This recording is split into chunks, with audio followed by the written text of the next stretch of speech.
Ladies and gentlemen, boys and girls, Quad City sports fans of all ages, Town Square Media is proud to present to you the best Quad City sports talk radio show in the world.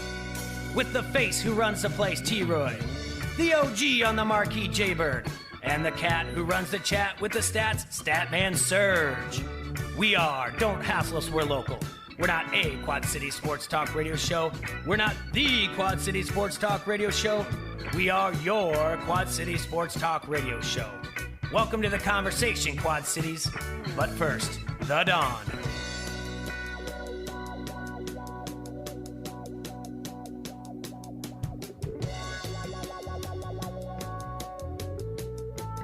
We're getting undressed here in the Hassle Castle, everyone, if you're watching live on Facebook.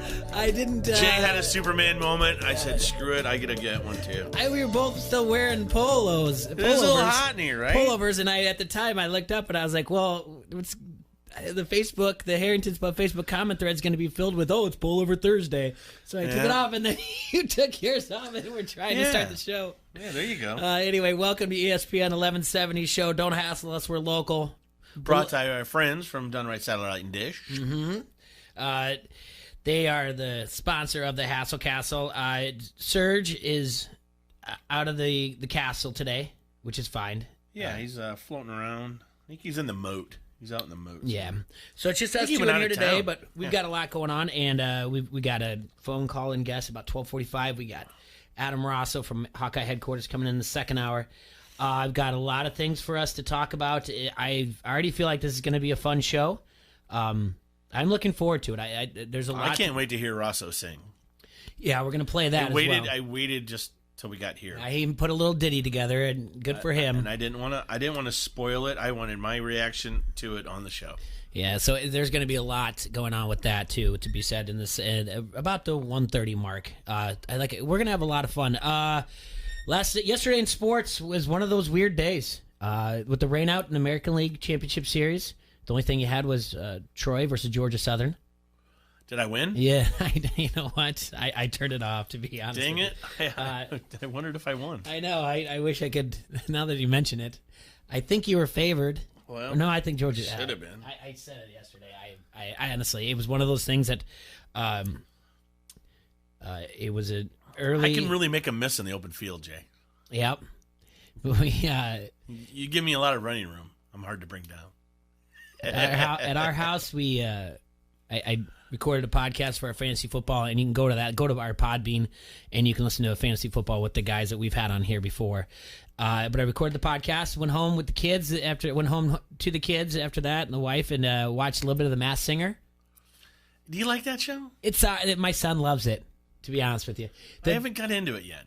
The things that these people guess who they think it would be, it's like A-list celebrities. Like, I think that's Justin Timberlake. And I'm like, there's no way Justin Timberlake is coming on The Masked. And Singer, it ended up being, a spoiler alert, it ended up being Paul Schaefer was one of them. Like from Letterman? Yeah. Okay. They usually have you mistake his voice for... No, that wasn't... they thought it was a couple other people. Martin Short. Give me a C, a bouncy C. Penn from Penn and Teller. He's the only one that talks, right? Then Teller, then. I don't know which one's which. I don't know which one talks and which one doesn't either. But my son loves it, so we just put it on the background and then go into watching American Horror Story. I watched Hazel play football yesterday. And I watched The Challenge last night. She played football. Yeah, she's not even 4 yet. What are you doing, tossing the ball to her? No, it was crazy, man. We were just having a little after-school snack, and she's looking out kind of the back door, and she sees the little guys next door. They're both like grade school. Mm-hmm. You know, they're close to Ben's age, probably maybe a little bit older. But they're out there throwing the pigskin around, and she's like, "Daddy." All of a sudden, I'm like, she's got her shoes on, and she's, "Daddy, I need to go play with my friends." I'm like, "Whoa. Well, first of all, you need a jacket." She's like, "Oh, yeah. I want to go play with my friends." She's like, "Oh, yeah, I forgot. I'm silly." I'm like, "Okay." Throwing her jacket, and I'm like, and I had that first parent moment where I was just like, okay, where I let her kind of go outside, where I wasn't like hovering. I was by the window a lot. I mean, had my eye out there watching her, but those boys were letting her play with her, letting them play. I mean, they were playing kind of like That's nice. They were kind of playing like kill the man catch and throwing the football, letting her throw the football, and then they tackle each other, and then she would be like, "Hey," and then she'd try to tackle him, but she wasn't very good at that. Mm-hmm. But I was like telling the kid next door, Bo, I'm like, Bo, hit her hard, man. That's great. Toughen her up, dude. So that leads to a big night for game 4 tonight, the ALCS. On the mound will be the same starters from game 1. The Astros is going to have Zach Greinke on the mound. You know, if the Yankees don't win, Jay, the Astros will be up 3-1. That's true. The Yankees are going to counter with Masahiro Tanaka. He won the first game when the Yankees beat the Astros 7-0. Fast acting Tanaka? The line opened up with New York as a minus 130 home favorite and Houston a plus 120 dog. Who's on the mound for the Astros again? Zach Greinke. He'll choke. The public believes that the Yankees have to bounce back and win this, so that's why they're more favored and staying there. 2/3 of the bets are backing the Yankees. But the line has fallen away, showing that there is a contrarian side, sharp bet, the pros, if you will, T-Roy. The pros like the Astros here. I don't know. Baseball to me is not something I can bet on an individual game. I can bet on a series, but individual games are just too hard. Baseball is so much a game of chance. The pros are buying low on the Astros here. They've moved it to the favorite from minus 130 to minus 125 and the plus 120 to plus 115. So what you're looking at for value, and we tell you guys this all the time, is you want to see where the sharp trends is, where the pros are going. Pros versus Joes. Joes are you and me. Joe Q Public. Joe. Pros are the professional bettor, the sharps. The total opened up at 7.5 and has been up all the way to 8, even as high as 8.5. The reason being here, the forecast calls for 15 to 17 miles per hour winds out to right center. And there's a short porch in right Yankee Stadium. Now, you're going to need that wind if the balls are dejuiced, right? I thought I debunked that yesterday, by the way. I completely debunked that. Also tonight, Thursday Night Football. A good game. See, I want to watch that. AFC West, Kansas City Chiefs at the Denver Broncos. I think this is an improving Bronco team, Jay. You do? I think so. I think that right off the bat, they had, trying to get their thing together. They were on the road against Oakland. Didn't look all that good. And then right away they get the Bears. Took the Bears a final second field goal to beat them. This isn't a bad Bronco team. They have some talent. Joe's been taking his Viagra. He's no longer flaccid. They're looking good. I'm calling for an upset tonight. I just don't like what I've seen lately out of Kansas City with Mahomes being beat up a little bit. I don't know. That's not saying that I don't think that the Chiefs are going to win that division. The Chiefs are going to run away with it as soon as they get this kid back to being healthy. But the public sees that the Chiefs lost 2 in a row, and there's no way that the Chiefs can't possibly keep losing. Believing that they're due for a bounce back win. Do I still get 3.5, Jay, with Denver? Or did it move at all? No, you get 3.5. I'll take that all day. The line opened as a 4-point road favorite when it all came in. Despite 3 out of 4 bets being with the points in Kansas City, this line has fallen to all the way down to 3. So I guess now it's at 3 today, as of publication this morning. This line fell because the wise guys loaded up on the Broncos at +4, +3.5. So this is considered a sharp reverse line movement. The contrarian value is what you're looking for here. This is a divisional game. Divisional dogs are 62% against the spread this season. And dogs themselves are 62%. So divisional dogs are 64% against the spread this season. Just dogs in general are 62%. So, you're right, T-Roy. You're on the side of the sharps. Well, I have a feeling. I just don't know. I don't think that there's anything necessarily unfixable in Kansas City. I think it's all due to a little bit of injury here and there. The last 3 games, they haven't looked good. You got to remember, they squeaked one out in Detroit as well. Where the pros versus the Joes disagree on the line, they agree on the total. 2/3 of the bets are taking the under, and the line has fallen from 50 to 48.5. That's your Thursday night game. And also, just to add a little bit something more to your pitcher-in-pitcher or your recall button on your remote, there's a Pac-12 showdown between UCLA and Stanford. UCLA sitting at 1-5, Stanford sitting at 3-3. How dare you? How dare I what? I'm not watching that garbage. This line opened with Stanford listed as an 8-point home favorite. And the public has taken the Cardinals. The Cardinal, sorry. Cardinal, if you will. Yeah. Cardinal, Jay, remember? Yeah. They're a tree. Mm-hmm. Nah, but this line has fallen all the way to 4, which is an incredible line movement. Have you been using that PIP in your... What? You have it on your Dish Network. Yeah, I don't do that, no. Oh, it's awesome. I think my son does. I don't. It's so great. It's make my head explode. Oh, especially those commercials. Mm-hmm. I mean, a guy like you could be watching one of those stupid races and, like, who's going to marry the beauty queen. Yeah. What are those shows you watch again? I watch a Bachelor. A lot of weird stuff. Who Wants to Be a Millionaire? What? Stanford, listed as a 8-point home favorite, has fallen all the way down to 4. The speculation why it's gone that far is that it might be injury-related. Stanford already ruled out starting quarterback KJ Costello. Backup Davis Mills is questionable, so they might be relying on third-string quarterback Jack West. So those are your games if you're going to make a play tonight. The Sharps are back in the Astros, although the Yankees are the favorite. The Sharps are back in the Broncos. Take the points. And the Sharps are on UCLA, but I don't know if you're going to get that many points when they hammered it when it was at 8. That's what's going on tonight, all over the sporting world. We've got PV at Davenport North tonight at Brady Street Stadium, and I've got a doubleheader, the final doubleheader of the season for the 10U softball league out in Rock Island, Milan. This is a showdown tonight. North and PV. Yes, it's important. They both need this win to stay alive in district competition. Yeah. I think PV has to win this game, and their next is against maybe Linmar? I think so. They got to win both these to make the playoffs. All right. We're going to take a break. When we come back, I'm going to tell T-Roy why he can't take days off anymore. Oh, dude. We can hurt my feelings. This is not hurting your feelings. Trust me on this. This is not hurting your feelings. All right. Okay. All right, people. If you want the latest in TV and security technology, but you're not sure where to start, you need to call our friends from Dunright TV Care and Security Solutions. They're going to help you get started today and take the guesswork out of choosing all the latest technology with your budget in mind. Dish has been a leader in technology for years, and the Hopper Smart HD DVR interacts with their smart speaker to change channels, pause, and fast forward with just the sound of your voice. When you sign up today, you're going to receive a Nest doorbell system free, courtesy of our friends at Dunright.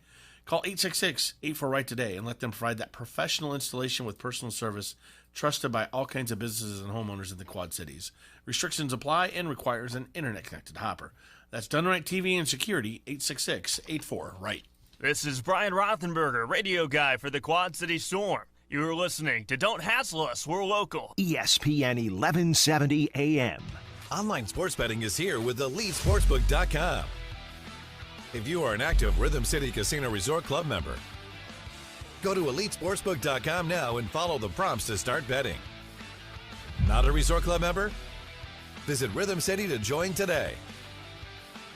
Bet with Elite Sportsbook at Rhythm City Casino Resort or online now. More ways to get in the game with EliteSportsbook.com and Rhythm City Casino Resort. Must be 21. Gambling a problem? Call 1-800-BETS-OFF. ESPN 1170 AM is the Quad Cities sports leader and your home of the local sports show. Don't hassle us.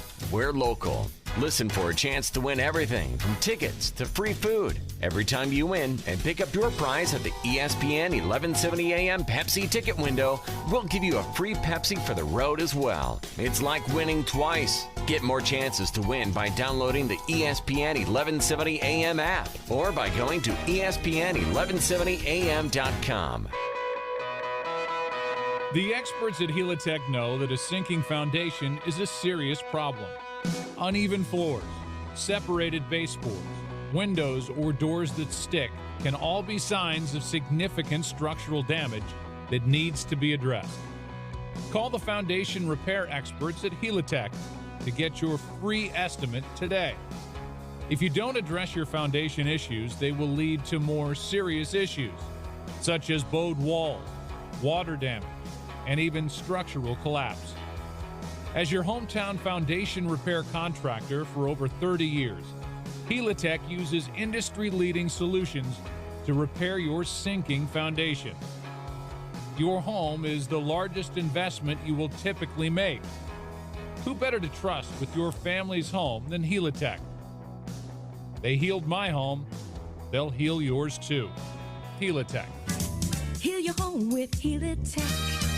Score a touchdown on your next new or used purchase at Sexton Ford. With a huge selection of new Ford cars and trucks, you'll feel like you've entered the big game each and every time. You'll be treated like a pro player from sales to service, auto body to parts. Sexton also has a strong bench of mildly used vehicles too.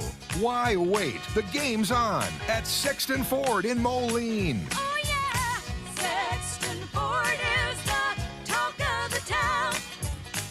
From local to global, ESPN 1170 has you covered. Your Quad City Sports Show is here for you. Don't hassle us. We're local with your favorite foursome, T-Roy, Jay-Bird, Surge, and you. Weekdays noon to 2 on the Quad City Sports Leader. ESPN 1170 AM wants you to be an insider. Get access to great contests at ESPN1170am.com. Brought to you by Necker's Jewelers, where the Quad Cities gets engaged. From the Quad City Sports Leader, ESPN 1170 AM. Crystal clear sports in the palm of your hand. Download the ESPN 1170 app today and listen to the Quad City Sports Leader anywhere. This is the Quad City Sports Leader, ESPN 1170 AM.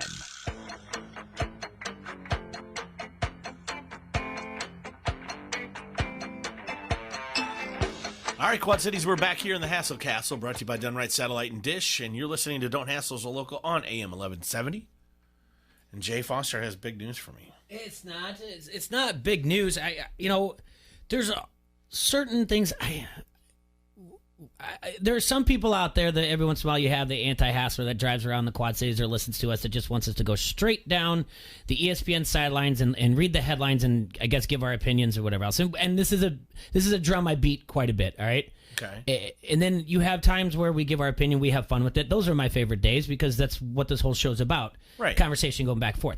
And you also have your time where... This is a sports op-ed show? Yeah, there you go.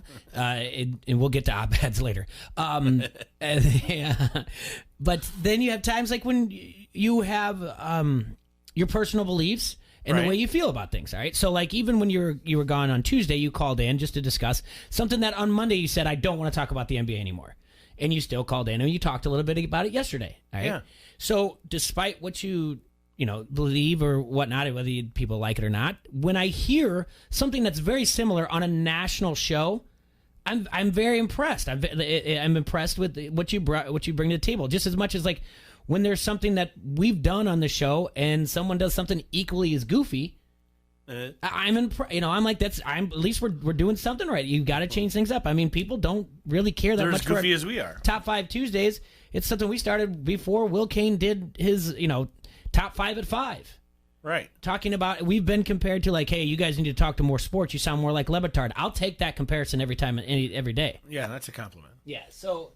and I don't even care if they call me Stu Gotts. So the thing I wanted to bring up here, as I mentioned, was Will Kane.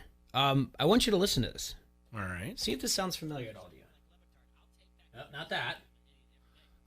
That's you. That's repeating you. Yeah, we got to find the... There we go.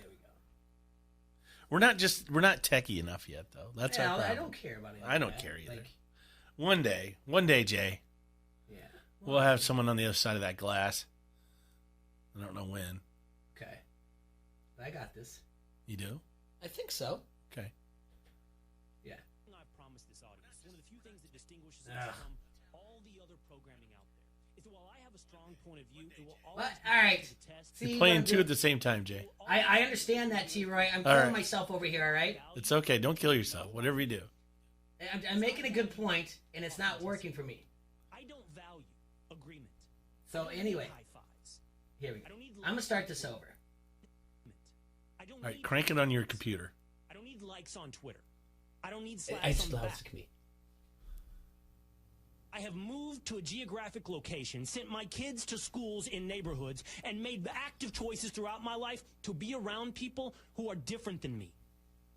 Because it is not of value to me to see nodding heads across the bar. What is of value to me is, are you real or are you fake? Are you playing me or are you being authentic? That is what I want in my personal life. And that is what I try to accomplish here on the Will Cain Show. So when I see an athlete or a league play me, in one instance, suggesting that they stand for things while marketing it, branding it, selling shoes on it, and T-shirts on it, and in another instance, tell me, no, not over here because the dollars are too many, I know I'm being played. You understand what I'm saying here? Well, I'm with you. Yeah, it's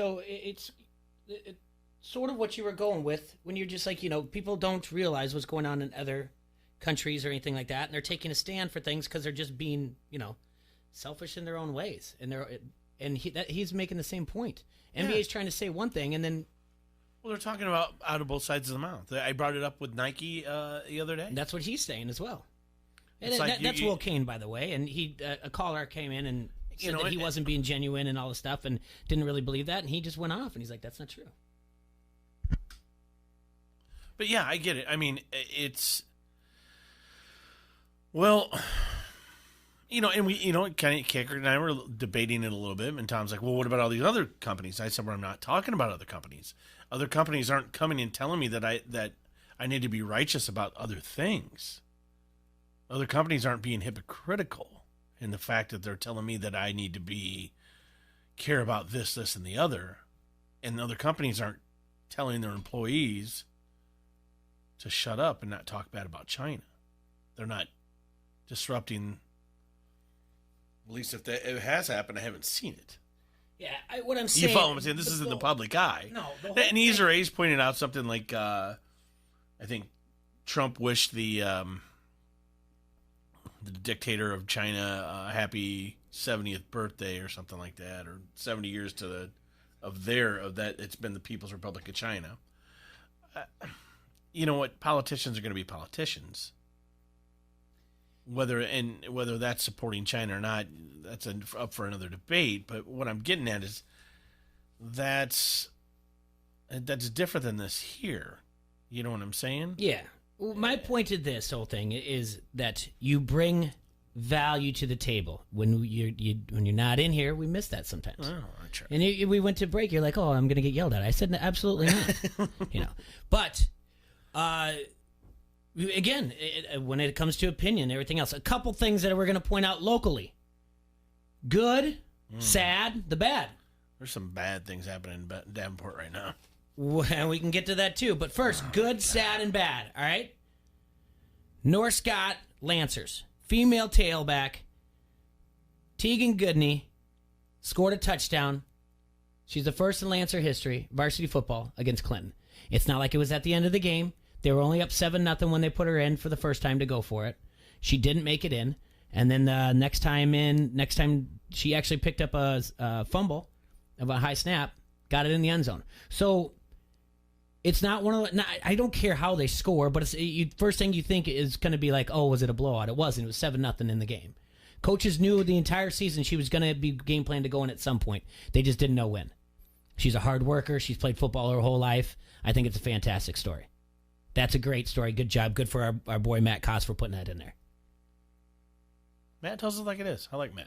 No, yeah. That was a good one. By the way, I do have the paper in front of me because I support all of our media. I don't just go and print it off the internet or whatever else.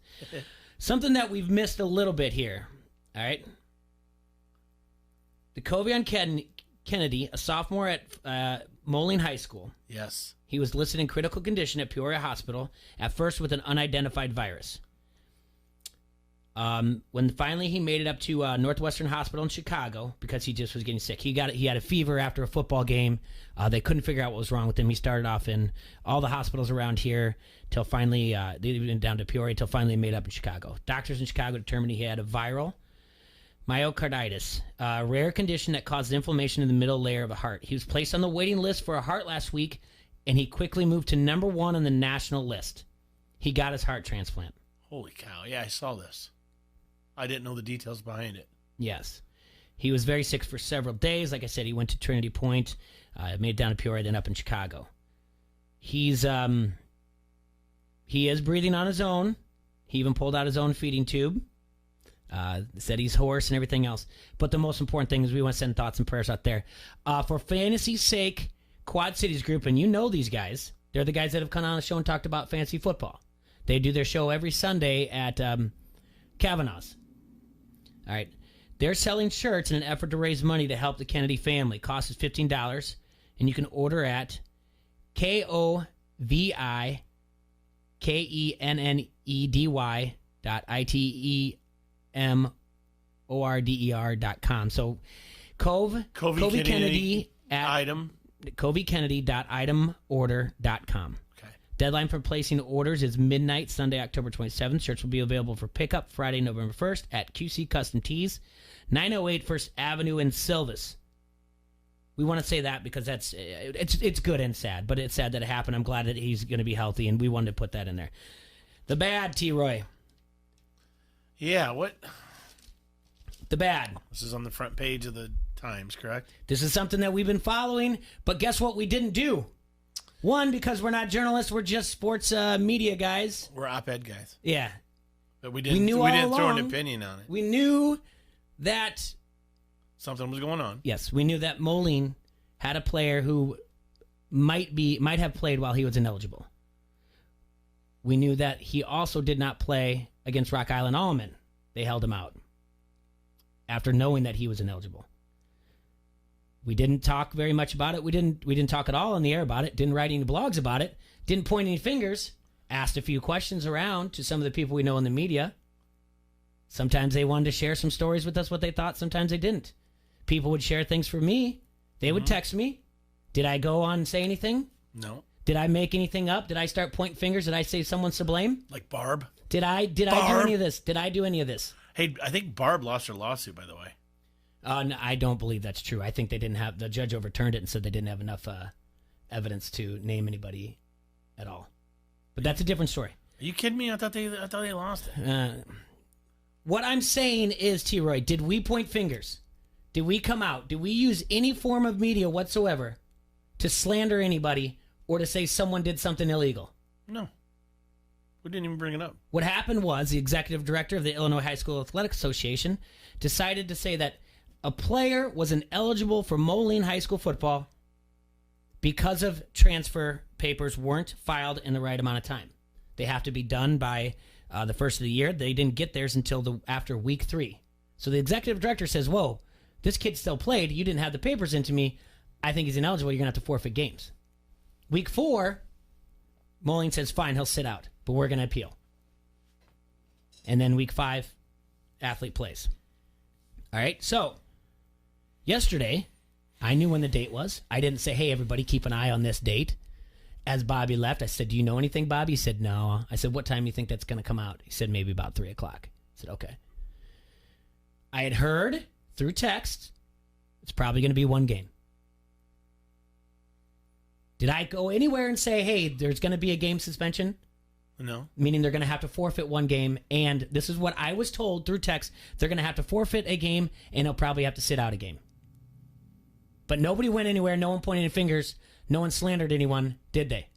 Yeah. Like Barb. Yeah, I mean, this is a matter of paperwork, right? It's all confusion over transfer paperwork. Okay. So really, it was unintentional and unfortunate. Is that what I'm reading? Oh, from? yeah, but we'll get to this, okay? Okay. The form must be in before the season starts for a transfer, IHSA Executive Director Craig Anderson said.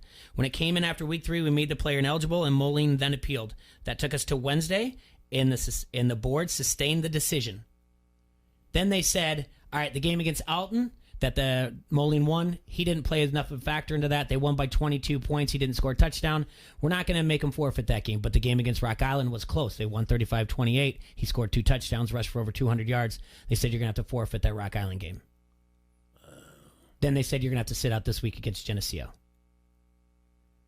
I'm not saying kids at fault. I'm not saying the coach's at fault. I'm saying the administration knows what to do. It is the most important paper The Illinois High School Athletic Association came out and said this is the most important paperwork that has to be filed when getting into when dealing with transfers. So the same administration that was throwing mud. T-Roy, what? I'm just saying they were kind of throwing mud. I wasn't going there at all. Well, I'm here to be honest. Okay. They were throwing mud this summer, not the coaching staff. The same athletic the administration, athletic department. Mm-hmm. The same one that during a certain story, at the end of July and midway through August, the same one that filed the right paperwork to the state of Iowa, which they're not a part of. The last time I checked, Moline is in Illinois. They got the right paperwork in to the state of Iowa to say that Bettendorf is using an ineligible player. Or there should be a player ruled ineligible. Sorry, they hadn't played yet. They got that paperwork in. But they couldn't get their own in. This athlete moved back from Arizona in June. It's not like he moved back week 3 and they didn't get it in. Right. But they filed the right paperwork then? This is not what it's about. This is not what sports is supposed to be about, T-Roy. Right.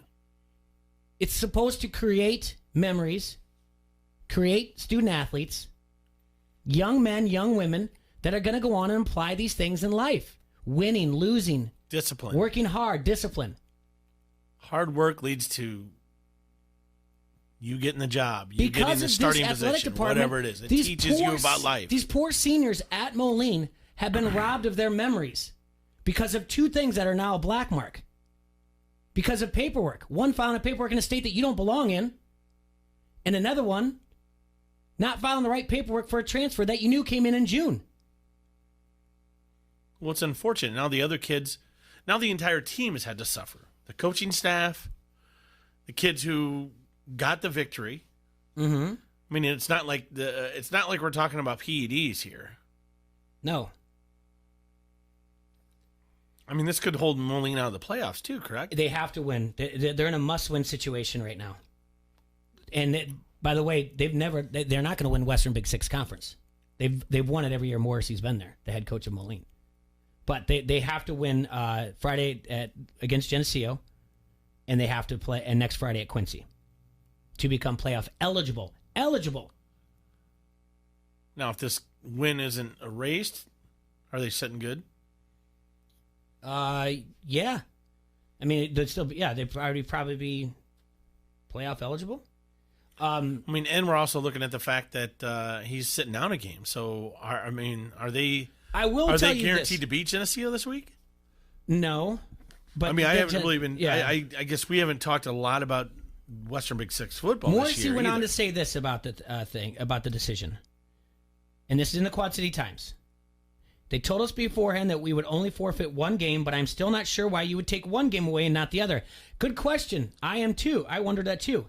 I think you would either forfeit 2 or none by deciding if the player made a difference in the game. Caden had 210 yards against Alton.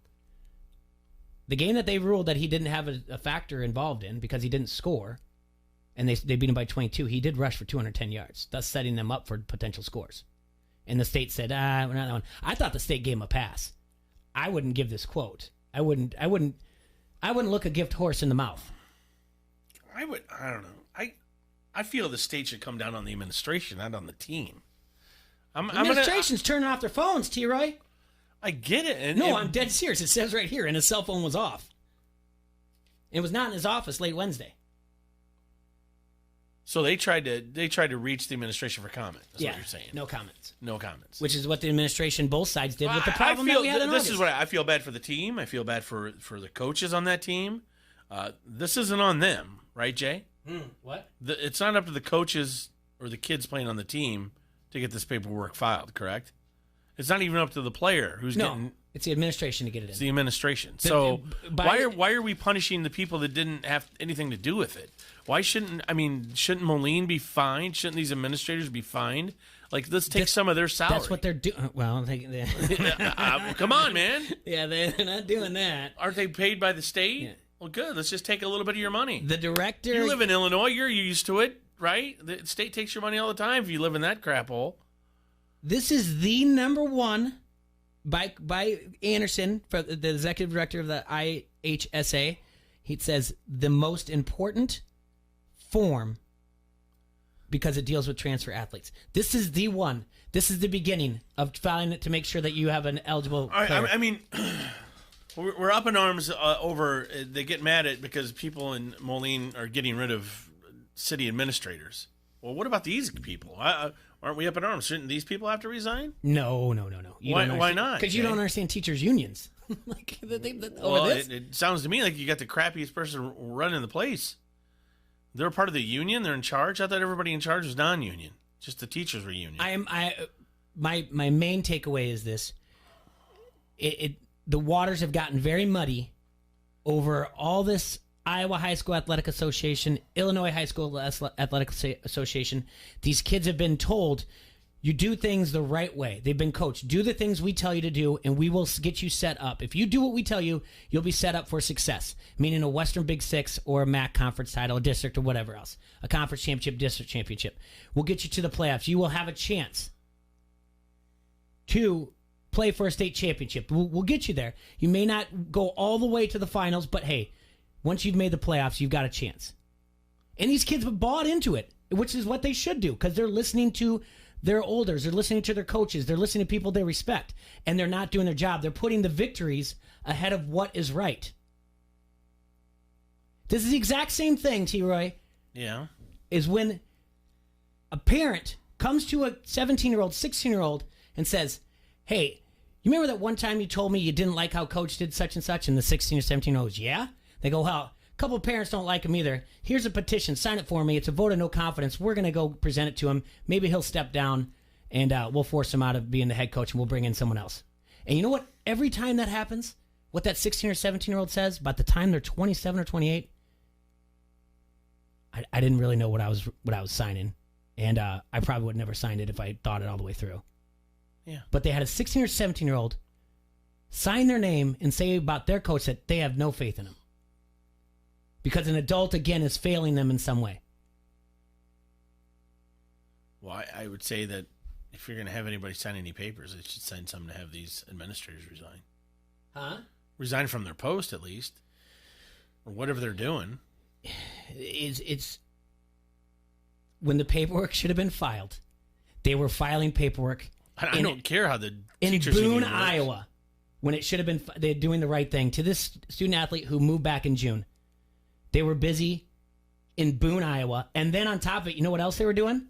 Contacting the local media and saying, Barb. hey, run with this story. Have you seen this? We've got some stuff for you. After the state of Iowa had already said there's nothing to be seen here, when they should have been filing the paperwork before the season started, not after week 3, they went after it. When and where does Barb write her article about how the administration is failing these kids? When is it coming, Barb? Not coming. Why? Why is it not coming, T-Roy? Well, she's probably friends with them. She's a sycophant. You can't do what she did and write what she wrote and then turn around and say and not do something and not stick up for these kids that are being robbed of a possibility of playing for a state championship, that have bought into the system. Well, you would think. I mean, or you got the city of Davenport, Jay, who hires a Cleveland firm for $40,000 to design a new logo.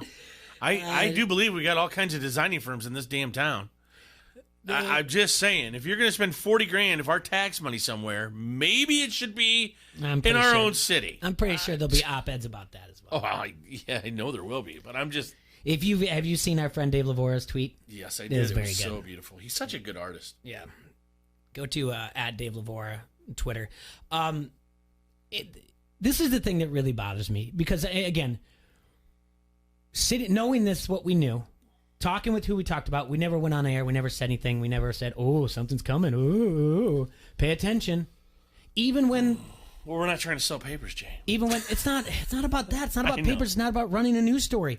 Even when people were like giving me information, and I said, ethics. And I just thought, I don't know if this story is mine to give right now to talk about. But when it comes out, and to find out the administration, what's the rush on being overreactive on something until all the facts come out? Like for you to come out and say anything, what was there a 1% chance that it became a nothing burger? Whereas the administration said, yeah, you know what? It seemed like they had the best intentions. They just filed it late. It's okay. We're going to overlook this one time. And what if that happened? And then here we are saying, ooh, red flag, and then nothing happened. Mm-hmm. I mean, yeah, it's... Like I said, I feel sorry for the coaching staff, the kids, and everybody involved in the program, that even the young man who is being suspended, I mean, he did nothing wrong. So No, he didn't. And you've just punished all these people because of your incompetence. Because you're sticking your nose where it doesn't belong, trying to punish another program for I don't know what, your own personal beliefs, because you don't like them over there. Well, it shouldn't matter. It's across the river. You don't play him. It shouldn't matter. You lost a player because he moved across the river. Nothing you can do about it. I mean, what if the kid moved from Moline to Rock Island? Yeah. What would be the difference? They'd look into it. They saw that he had a apartment. They lived there. The Bolt administration would say, okay, move on. Right. Yeah. Okay. Well, we have to take a break. We come back. We're going to talk with Matt Koss, and trust me, it won't be over this. We're not going to do that to Matt. No. That'll be something I'll have a conversation with off the air, but I just want to check in with him because it's been a while. But he's going to be on the phone. So we got to take a quick break. We'll be right back. All right, everybody. Our friends down at Front Street Brewery are the oldest brew pub in the state of Iowa, and they're right there by the Mississippi River. Closer than they want to be at this time, right, Jay Bird? Yes, sir. But anyway, guys, right now they are still open in the tap room at the Freight House Complex. So get down there and try some of that Davenport Gold, Wise Guy, Raging River, or Cherry Bomb Blonde. You can check out the Facebook page for all of their drink specials and visit the webpage at www.frontstreetbrew.com. And let's keep them in our thoughts and prayers. Keep them dry down there for our friends at Front Street Brewery. Hey, this is Dorf with Dancing with the QC Stars. You're listening to Don't Hassle Us, we're local. ESPN 1170 AM. It's October, and at the McGrath Used Car Superstore of Davenport, Gavin McGrath says, no trick. Just treats. The Quad Cities knows we trade for anything, regardless of mileage or age. So push, pull, or drag it in. With over 2,500 quality pre-owned vehicles. Don't be afraid to trade. Drive home in a better vehicle with payments from $167 a month. For used truck buyers, shop the Quad Cities' best selection of certified used trucks from $10,988. Pre-owned Silverados, Sierras, Rams, F-150s from $10,988. Now at the McGrath Used Car Superstore of Davenport. And nobody makes it easier to trade. Push, pull, or drag it in. You're going to get top dollar and save more on the best selection. What if I don't have a ghost of a chance to get credit? All credit applications accepted. Nobody works harder than our credit team to help get you approved. The McGrath Used Car Superstore of Davenport, 4618 North Brady Street. Log on McGrathAuto.com. Online sports betting is here with EliteSportsbook.com. If you are an active Rhythm City Casino Resort Club member, go to EliteSportsbook.com now and follow the prompts to start betting. Not a Resort Club member? Visit Rhythm City to join today. Bet with Elite Sportsbook at Rhythm City Casino Resort or online now. More ways to get in the game with EliteSportsbook.com and Rhythm City Casino Resort. Must be 21. Gambling a problem? Call 1-800-BETS-OFF. If you're running a business, how much should you invest in retaining your employees? First Midwest Bank has ideas. In today's tight labor market, keeping your employees is more important than ever. A First Midwest banker can help you determine what type of 401k plan to offer. At First Midwest Bank, they're not just bankers, but expert financial advisors. Talk to one today or visit wehaveideas.firstmidwest.com. Score a touchdown on your next new or used purchase at Sexton Ford. With a huge selection of new Ford cars and trucks, you'll feel like you've entered the big game each and every time. You'll be treated like a pro player from sales to service, auto body to parts. Sexton also has a strong bench of mildly used vehicles too. Why wait? The game's on at Sexton Ford in Moline. Oh yeah, Sexton Ford is the talk of the town. Sensitivity, understanding, and a tradition of kindness and caring. It's so important when a family loses a loved one. Call on us, Wheelan Presley Funeral Homes and Crematory, for all your service needs. You have our single-minded attention to every detail. With a range of choices and services available, our professionalism, and our deepest sympathy. Whelan Presley Funeral Homes and Crematory, Rock Island, Milan, Reynolds, and the Knox Chapel. The monsters of the Midway. Mack, Hicks, Fuller, Jackson. All the hits of the Chicago Bears on the Quad Cities Sports Leader. ESPN 1170 AM.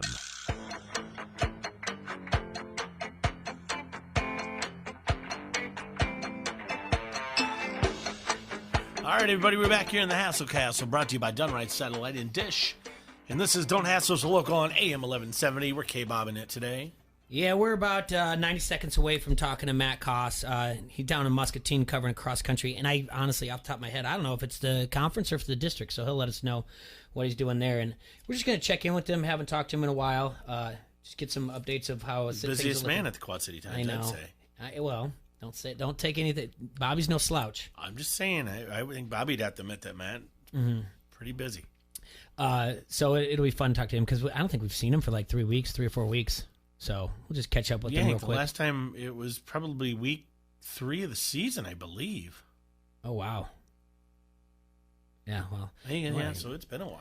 So, and we're going into week 8. Yeah. So, and go back if you're just joining us on Facebook or even on the radio. If you just join us, you can go back and go to our Facebook page. When was Moline Rocky? Jay, when was that? That was week 3. Yeah, that was the last time we saw him. Okay. Go back. You can go to follow us on Facebook at Don't Hassle Us for Local. Same thing on Twitter and Instagram. It's at QC Hassles, our handle. You can go back and you can watch.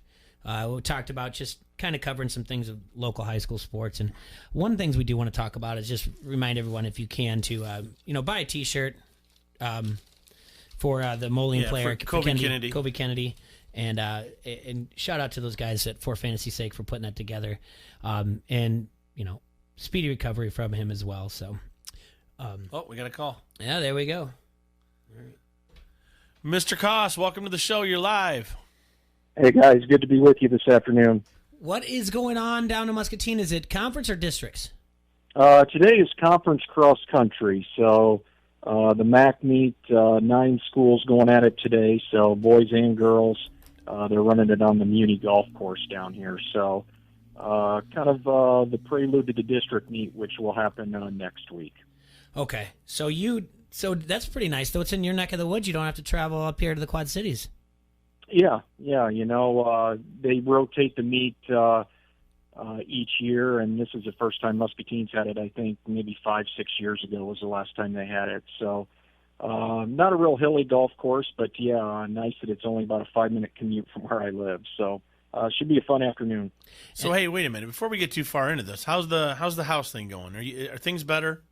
We're getting into the final stages here. We got countertops, we got appliances, the flooring's done. So yes, we've reached the home stretch. We just got some furniture and things we still got to bring in, but hopefully we'll have this thing all wrapped up within the next week. So all right. Well, I was going to say, I thought I felt a little bit more of a happiness in your tone. Yes. Hey, we were just talking. It's been a while. We think it's been since week 3 of the high school football season since we've seen you. So yeah, probably week 3, week 4. Yeah. So it's kind of interesting how some of these things have kind of where we kind of stand here going into the final 2 weeks of the regular season. Right now, we got some games this week that really are eliminators in my mind. You look at Geneseo Moline. You look at Pleasant Valley, Davenport North, Assumption, Liberty, some of those type of games. Really big games, and we can get deeper into those. But really big week 8 in terms of playoff fate for some of these teams. Well, just real quick, just jump in. Let's go down those ones that you talked about, because those are those are the ones we want to look at. The ones that are the most important, the make or break your season. Start with you start with tonight's game. No, you start with tonight's game. Yeah. Sorry. Yeah, Davenport North sitting at 4-3, Pleasant Valley 3-4. Both these teams right now, Davenport North's not going to win the district. They got 2 district losses. Linmar sitting there undefeated in district play, but North isn't out of the at-large picture yet for a postseason berth. You look at the RPIs this week, North's 21, PV's 24. The top 16 kind of put themselves in a position to be a playoff team. So if North can win this week and go down and win at Muscatine next week, and finish 6-3, I think there's a really good shot they finish inside that top 16 and can get into the playoffs. PV, on the other hand, can still get a share of the district title, sitting only one game behind Linn-Mar. If they win tonight, and then next week they go to Linn-Mar in week 9. So they kind of it's in their hands in terms of the district. Now, they've changed things a little bit this year. If you tie for the district title, head-to-head's the first thing. But the situation here is Iowa City West also only has one district loss right now. So if Iowa City West would win out the last 2 weeks, you could have 3 teams sitting at one loss. Well, then head-to-head really cancels each other out because they would have all beaten each other. Well, then it goes to RPI to determine who gets the automatic bid from that district. So right now, Linn-Mar's the favorite among those 3, but with 2 more PV wins, including one over Linn-Mar, they could possibly jump them in the RPI. So a lot can happen here in the next 2 weeks. And this is kind of similar with PV. You look at them, last year they were sitting 1-4. They win their last 4 games to get into the playoffs. Same situation this year after losing to Iowa City West. They're in the district opener. They've come back the last 2 weeks. The overtime win at Muscatine, win at City High a week ago. But very interesting game tonight. This is a really improved North team. They've done a really good job up front. The one concern with North has been on the back end of their defense, but Pleasant Valley I don't think is really going to test you a whole lot with the passing game. So if North can stay disciplined with PV's triple option attack, I think we're in store for a really good game tonight. Great. So let's move on then. Let's talk about Molina Geneseo. Well, this game got a lot more interesting in the last 24 hours. Certainly did, Moline's situation, obviously, having to forfeit the Week 3 win over Rock Island, deemed for having an ineligible player. So that now moves Moline into a situation where they're 3-4. Geneseo's also 3-4. You got to get to 5 wins to be playoff eligible in Illinois.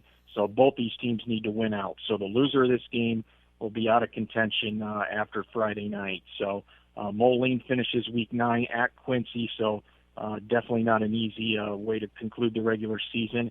Geneseo, on the other hand, has United Township in Week 9. So I think the team that wins this game can put itself in a pretty good spot to sneak into the postseason. But Moline, beside the fact of having to win out, Caden Dryfirst, the player that was deemed ineligible, he also has to sit out this Friday night. Abaku Berry, their other star tailback, he didn't play last week because of injury. He has practiced this week. So if he can go, that would obviously be a big lift for them. But this game's just going to come down to which team can establish a run. Both these teams love to run the football. So what team can stop the other team's running game will probably come out on top at the end of the night. You look at it, though, Geneseo and Rocky played a 1-point game a week ago. Moline and Rock Island, when they played, it was a 7-point game. So I envision this one being a pretty close game Friday night over at Browning Field in Moline. In the Assumption Liberty game? Assumption Liberty, it's definitely not an elimination game for an Assumption because they play North Scott in Week 9. So even if Assumption would lose tonight and then can come back and beat North Scott next week, they could still find a way to get into postseason. But for Liberty, it's definitely a make-or-break game. They're sitting 5-2, Assumption 5-2, but Liberty's already lost to North Scott in district play. So another loss would give them 2 in district play, and I think with their RPI and where they're sitting, they're probably not going to get into the postseason if they lose this game. So Assumption, they've been probably the most consistent defensive team in the Metro this year. No team has scored more than 17 points against them in all 7 weeks. You look, they've played Xavier, they've played Solon. They've played some really good teams here, and their defense has been pretty stout week in and week out. So for them, it's all about, can they get consistent offense? That's kind of been the question mark with this team. The passing game's still kind of a work in progress. Tyler Kahanik's done some nice things at quarterback. He really gives them an explosive playmaker, but teams have really done a better job here the last few weeks of trying to take away the edge for him and not letting him get those big runs. So they've had to find a different way to kind of move the ball a little bit. And the passing game was a little better last week, but it's going to have to continue to improve here the next 2 weeks. Liberty's really just a smash-mouth football team. One of the more interesting games I covered this year a couple of weeks ago when Liberty played North Scott. Liberty held the football for the entire first quarter against North Scott. A 20-play drive, 63 yards. It milked all 12 minutes. So if your defense not sound against the run against Liberty, they're a really good ball control team. So should be an interesting game. I like Assumption maybe by a score or two in this one, but just with the style that Liberty plays, they'll keep it close. I'm assuming you're going to North and PV tonight to cover it? Actually, Don Doxey's going to be over there tonight. He hasn't seen Pleasant Valley yet this year, and so he'll be handling Pleasant Valley and Davenport North tonight. And then tomorrow night I'll be over at North Scott for Clear Creek, Amana, and North Scott. Okay. What's the storyline there? North Scott obviously sitting 6-1 right now. They put themselves in a pretty good position.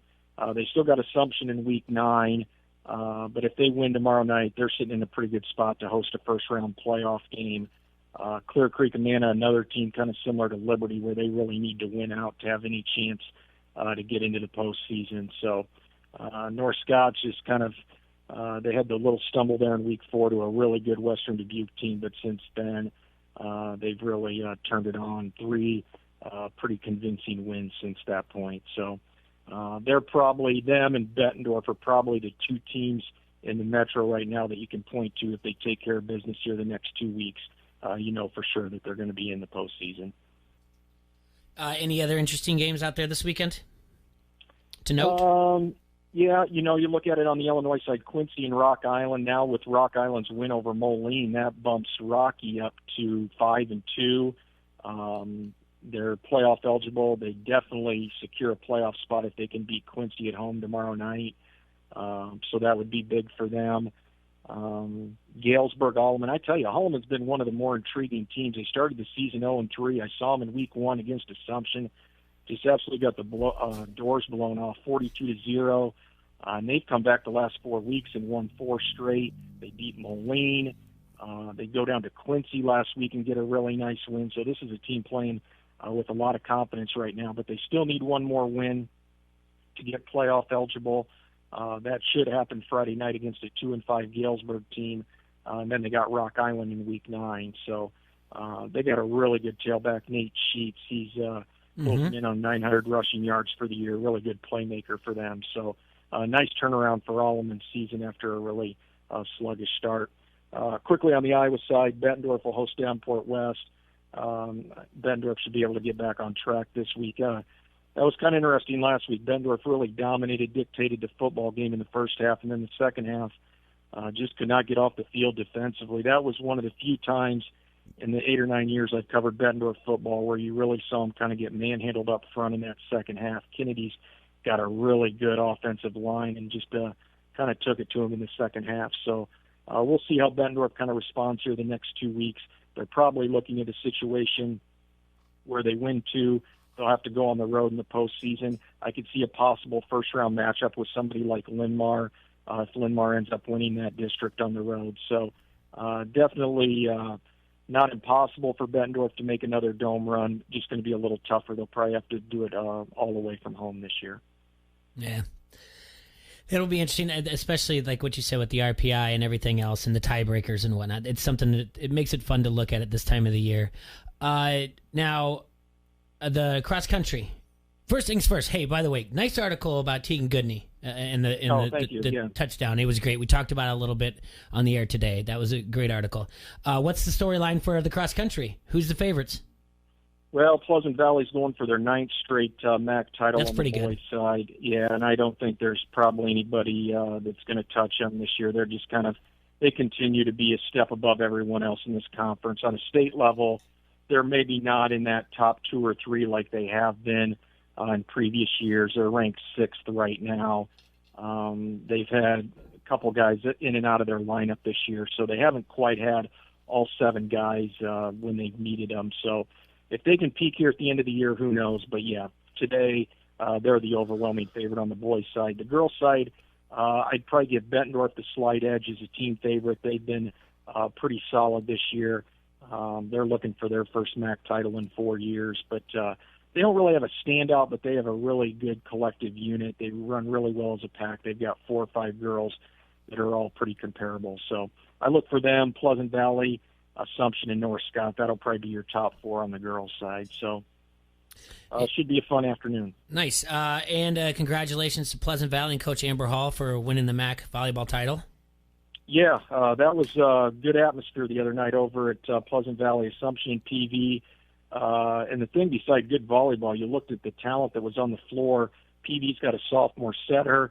They're running a freshman middle. Assumption, 2 of their better players are freshmen and sophomores. So not only was it a good display for MAC volleyball this year, but the future's really bright. Volleyball was really good in the MAC about 4 or 5 years ago. In the last few years, it's kind of maybe regressed a little bit, but you can kind of see it coming back on an uptick here the next few years just with some of the talent that was on the court the other night. So those teams will kind of now look to the postseason. Regional play starts the middle of next week. So, the next 2 or 3 weeks, we really get rolling here.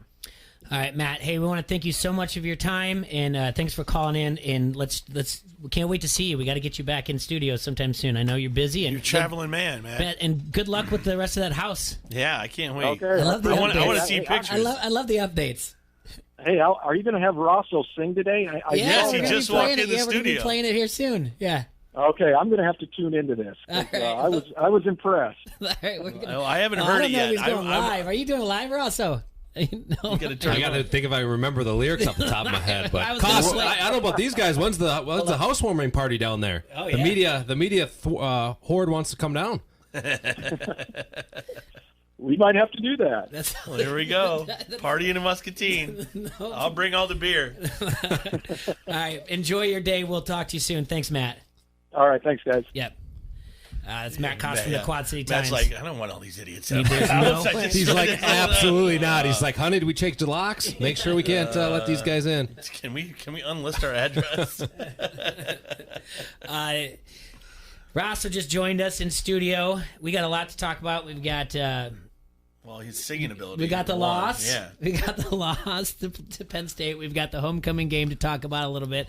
We've got his song to premiere on radio. He's got the voice of he's crossed between Jesus and Fergie. Yeah. And then we've got then I've got something else for us in the second half of this hour. I've got something I'm very excited to listen to your guys' opinion about. So, but we're gonna. All right. You guys are gonna I'm really excited about this. I'm down for it. Yeah. I feel we're gonna be like. Do you have a buy or sell too for us? Got a couple. Got some right, power rankings. Yeah, we'll get through all that stuff. All right, so we're gonna take a Yay. quick break and we'll be right back. Adam Rosso from Hawkeye Headquarters. All right, Quad Cities want you to make all of your Sundays fun days at Pints with $2.50 20-ounce domestic drafts, $3 you call it, and live music from 6 to 9 after the football. So this week we have our buddy Jordan Danielson. Next week we're taking it off because it's going to be a Packers-Chiefs showdown. Remember, we supply the party, you supply the fun at Pints. And every day for happy hour, Pints has complimentary Vans Pizza at 5 o'clock, Monday through Friday. That's right. So get on into Pints, 5268 Utica Ridge Road in Davenport. This is Adam Rosso from Hawkeye Headquarters, and you are listening to Don't Hassle Us, We're Local. ESPN 1170 AM. This is Ella Schmidt, the 106-pounder for Bettendorf, and you are listening to Don't Hassle Us, We're Local. ESPN 1170 AM. Eat fresh and save money. That's our commitment at Nolly's Kitchen. Our homemade corn tortilla and gorditas are both delicious and gluten-free. Nolly's always uses lean meats, and they offer low-carb and vegetarian options. Taste their one-of-a-kind menu items like empanadas, churros, enchiladas, and tamales. Carry out available or order online for faster service at nollyskitchen.com. Plus, check out their express menu and get your food in 15 minutes or less. Nolly's Kitchen, old-fashioned Mexican cooking. Rockingham and Division, Davenport. Online sports betting is here with EliteSportsbook.com. If you are an active Rhythm City Casino Resort Club member, go to EliteSportsbook.com now and follow the prompts to start betting. Not a Resort Club member? Visit Rhythm City to join today. Bet with Elite Sportsbook at Rhythm City Casino Resort or online now. More ways to get in the game with EliteSportsbook.com and Rhythm City Casino Resort. Must be 21. Gambling a problem? Call 1-800-BETS-OFF. In business, is it better to build your way to growth or buy your way? First Midwest Bank has ideas. It's a critical decision. and different for every company. A First Midwest commercial banker can help you weigh your options. Because at First Midwest, they're not just bankers, but expert financial advisors. Talk to one today or visit wehaveideas.firstmidwest.com. M&A Momentum, Strategic Momentum, Business Momentum, First Midwest Bank. At a time of personal loss, we each express our feeling in our own way. Whelan Presley Funeral Homes and Crematory recognize that no one service is right for everyone. That's why we offer various options for the most appropriate service, the most fitting farewell, and personalized attention to detail. Whelan Presley Funeral Homes and Crematory, Rock Island, Milan, Reynolds, and the Knox Chapel. Leaks, rust, nooks, cranny, crevice, too. You've got those wet basement blues. Call the absolutely dry guy. Call the absolutely dry guy. Put that water back in its place. It's time to reclaim your living space when you call the absolutely dry guy. Or visit us online at absolutelydryguy.com. This was brought to you by Absolutely Dry Basement Waterproofing. Every touchdown and turnover. Your home of the Chicago Bears is the Quad Cities sports leader, ESPN 1170 AM. From the Sheedy Family Chiropractic Studios, this is the Quad Cities sports leader, ESPN 1170 AM, KPOB, Davenport.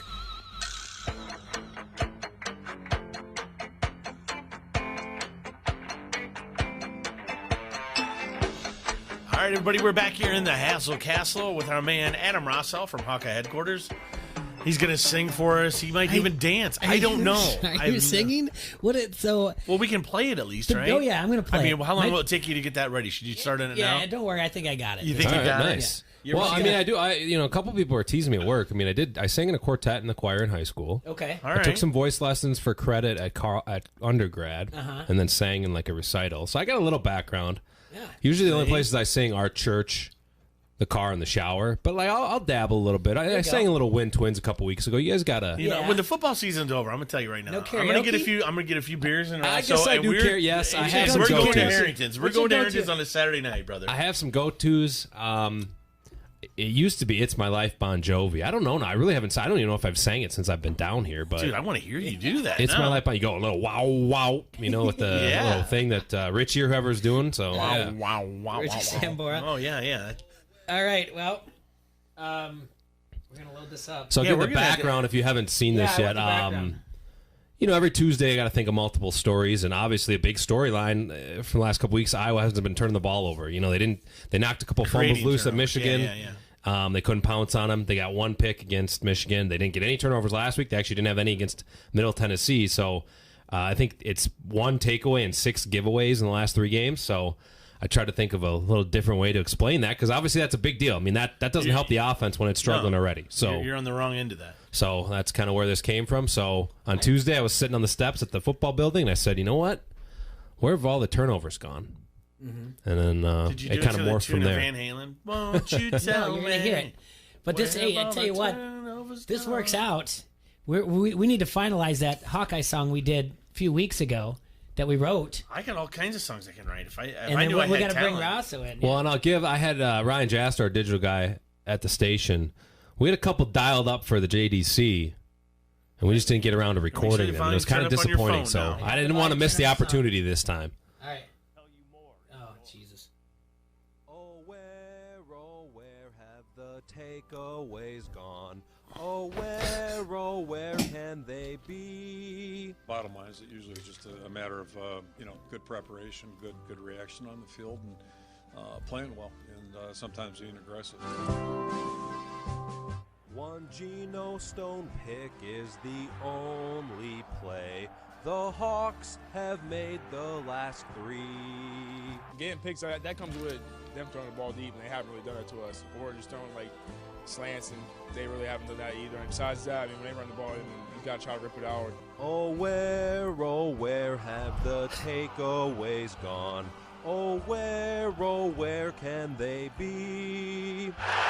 A defense that usually swarms the ball is 89th in the country. Just getting to the ball as quick as possible and just laying down hits on guys, and that's how we come up with more turnovers. Purdue this week gives it 2 times a game. A freshman now at QB. The last couple of games, we haven't been able to get our hands on the ball, so we're a little greedy right now. And we're just definitely excited to play a team like this because if we're ready, we're definitely going to get some interceptions this game. Toss it deep, throw it short and around the field. Tons of chances for the DBs.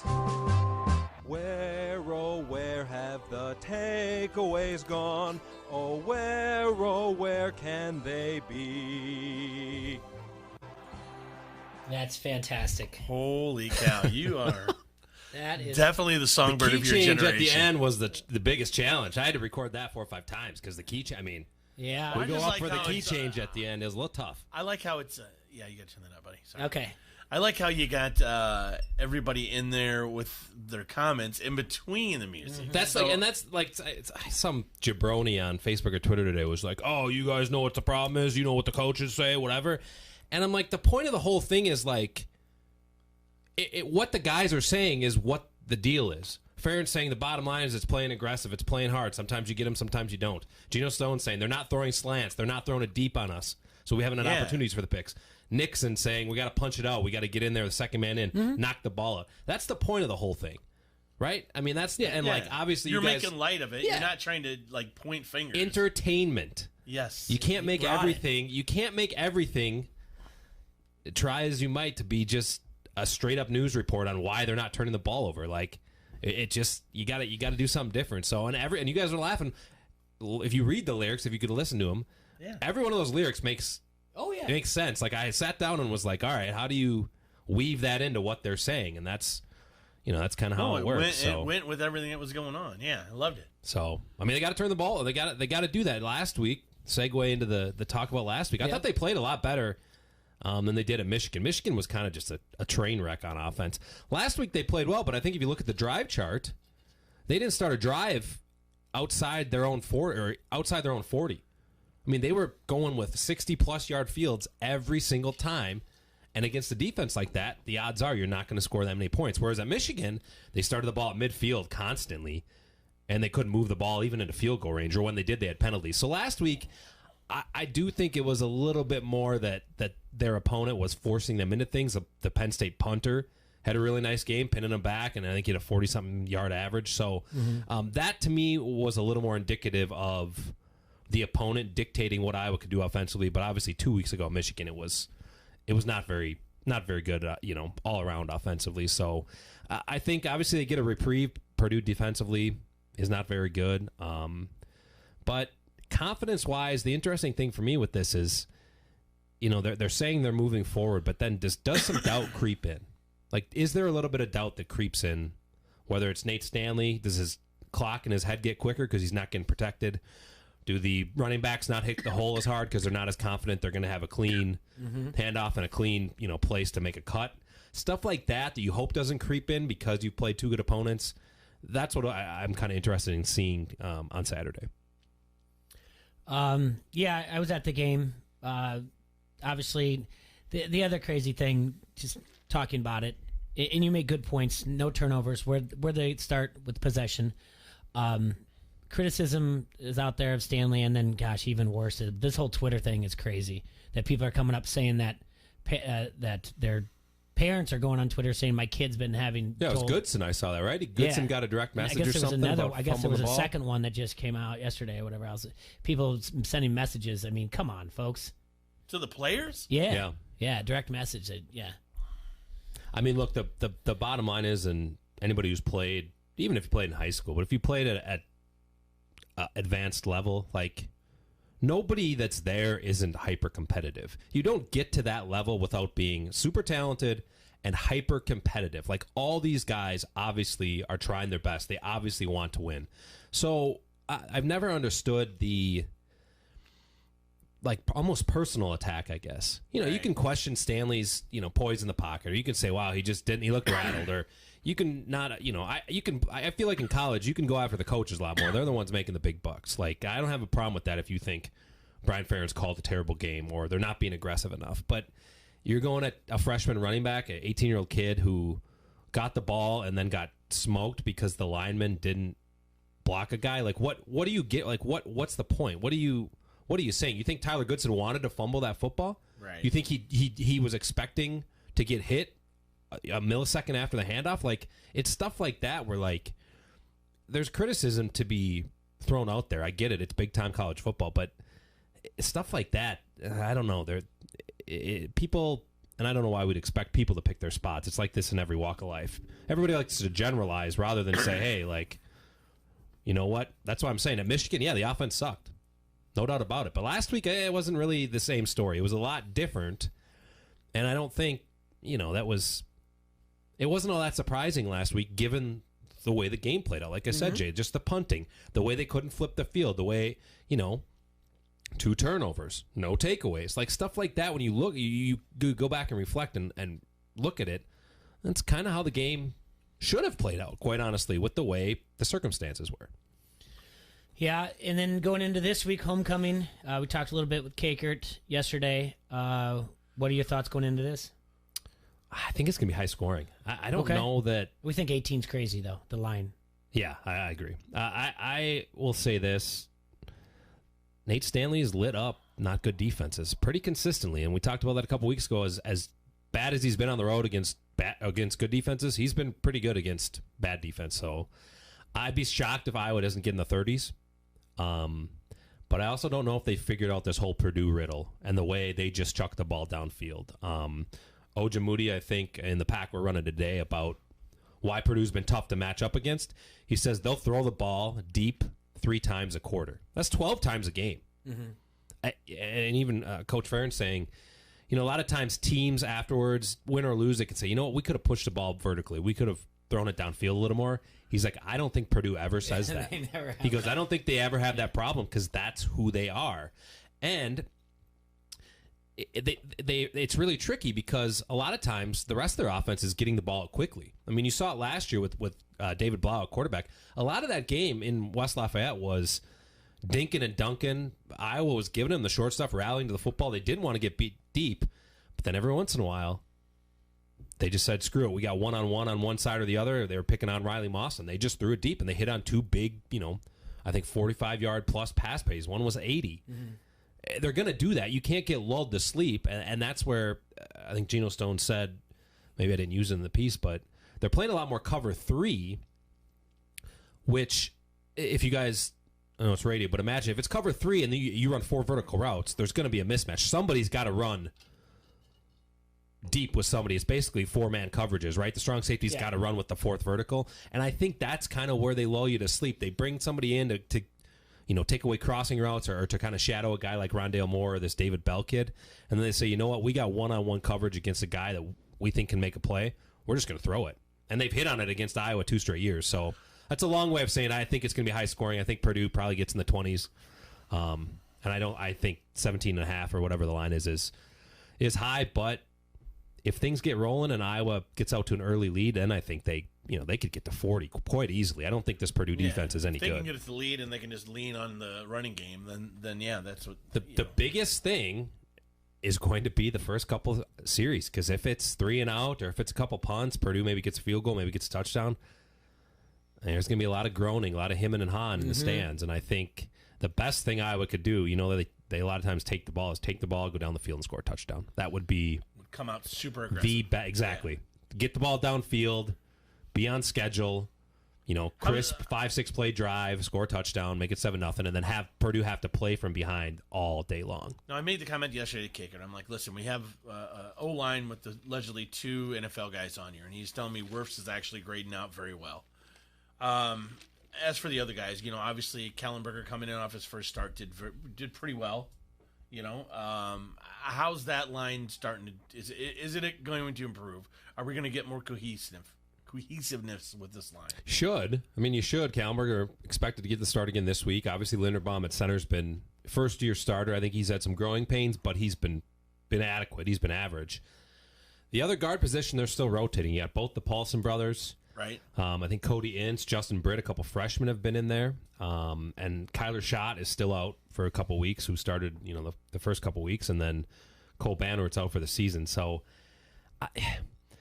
it's interesting that the teams the last 2 weeks have really brought the pressure in the A gaps or up the middle. And it's been partially because they have a good defensive line, but it's also been, I think, to get to Stanley quicker and say, hey, we acknowledge you have two really good tackles. Jackson didn't play great in Michigan, but a lot of the stuff, a lot of the games they were playing up front came from the interior. And he even admitted to being a little rusty. Yeah. Yep. So I don't know, though, as far as this is the one spot I'm kind of with. Now, with Kellenberger, is he a redshirt freshman this year, or is Redshirt he a sophomore? Yep. All right.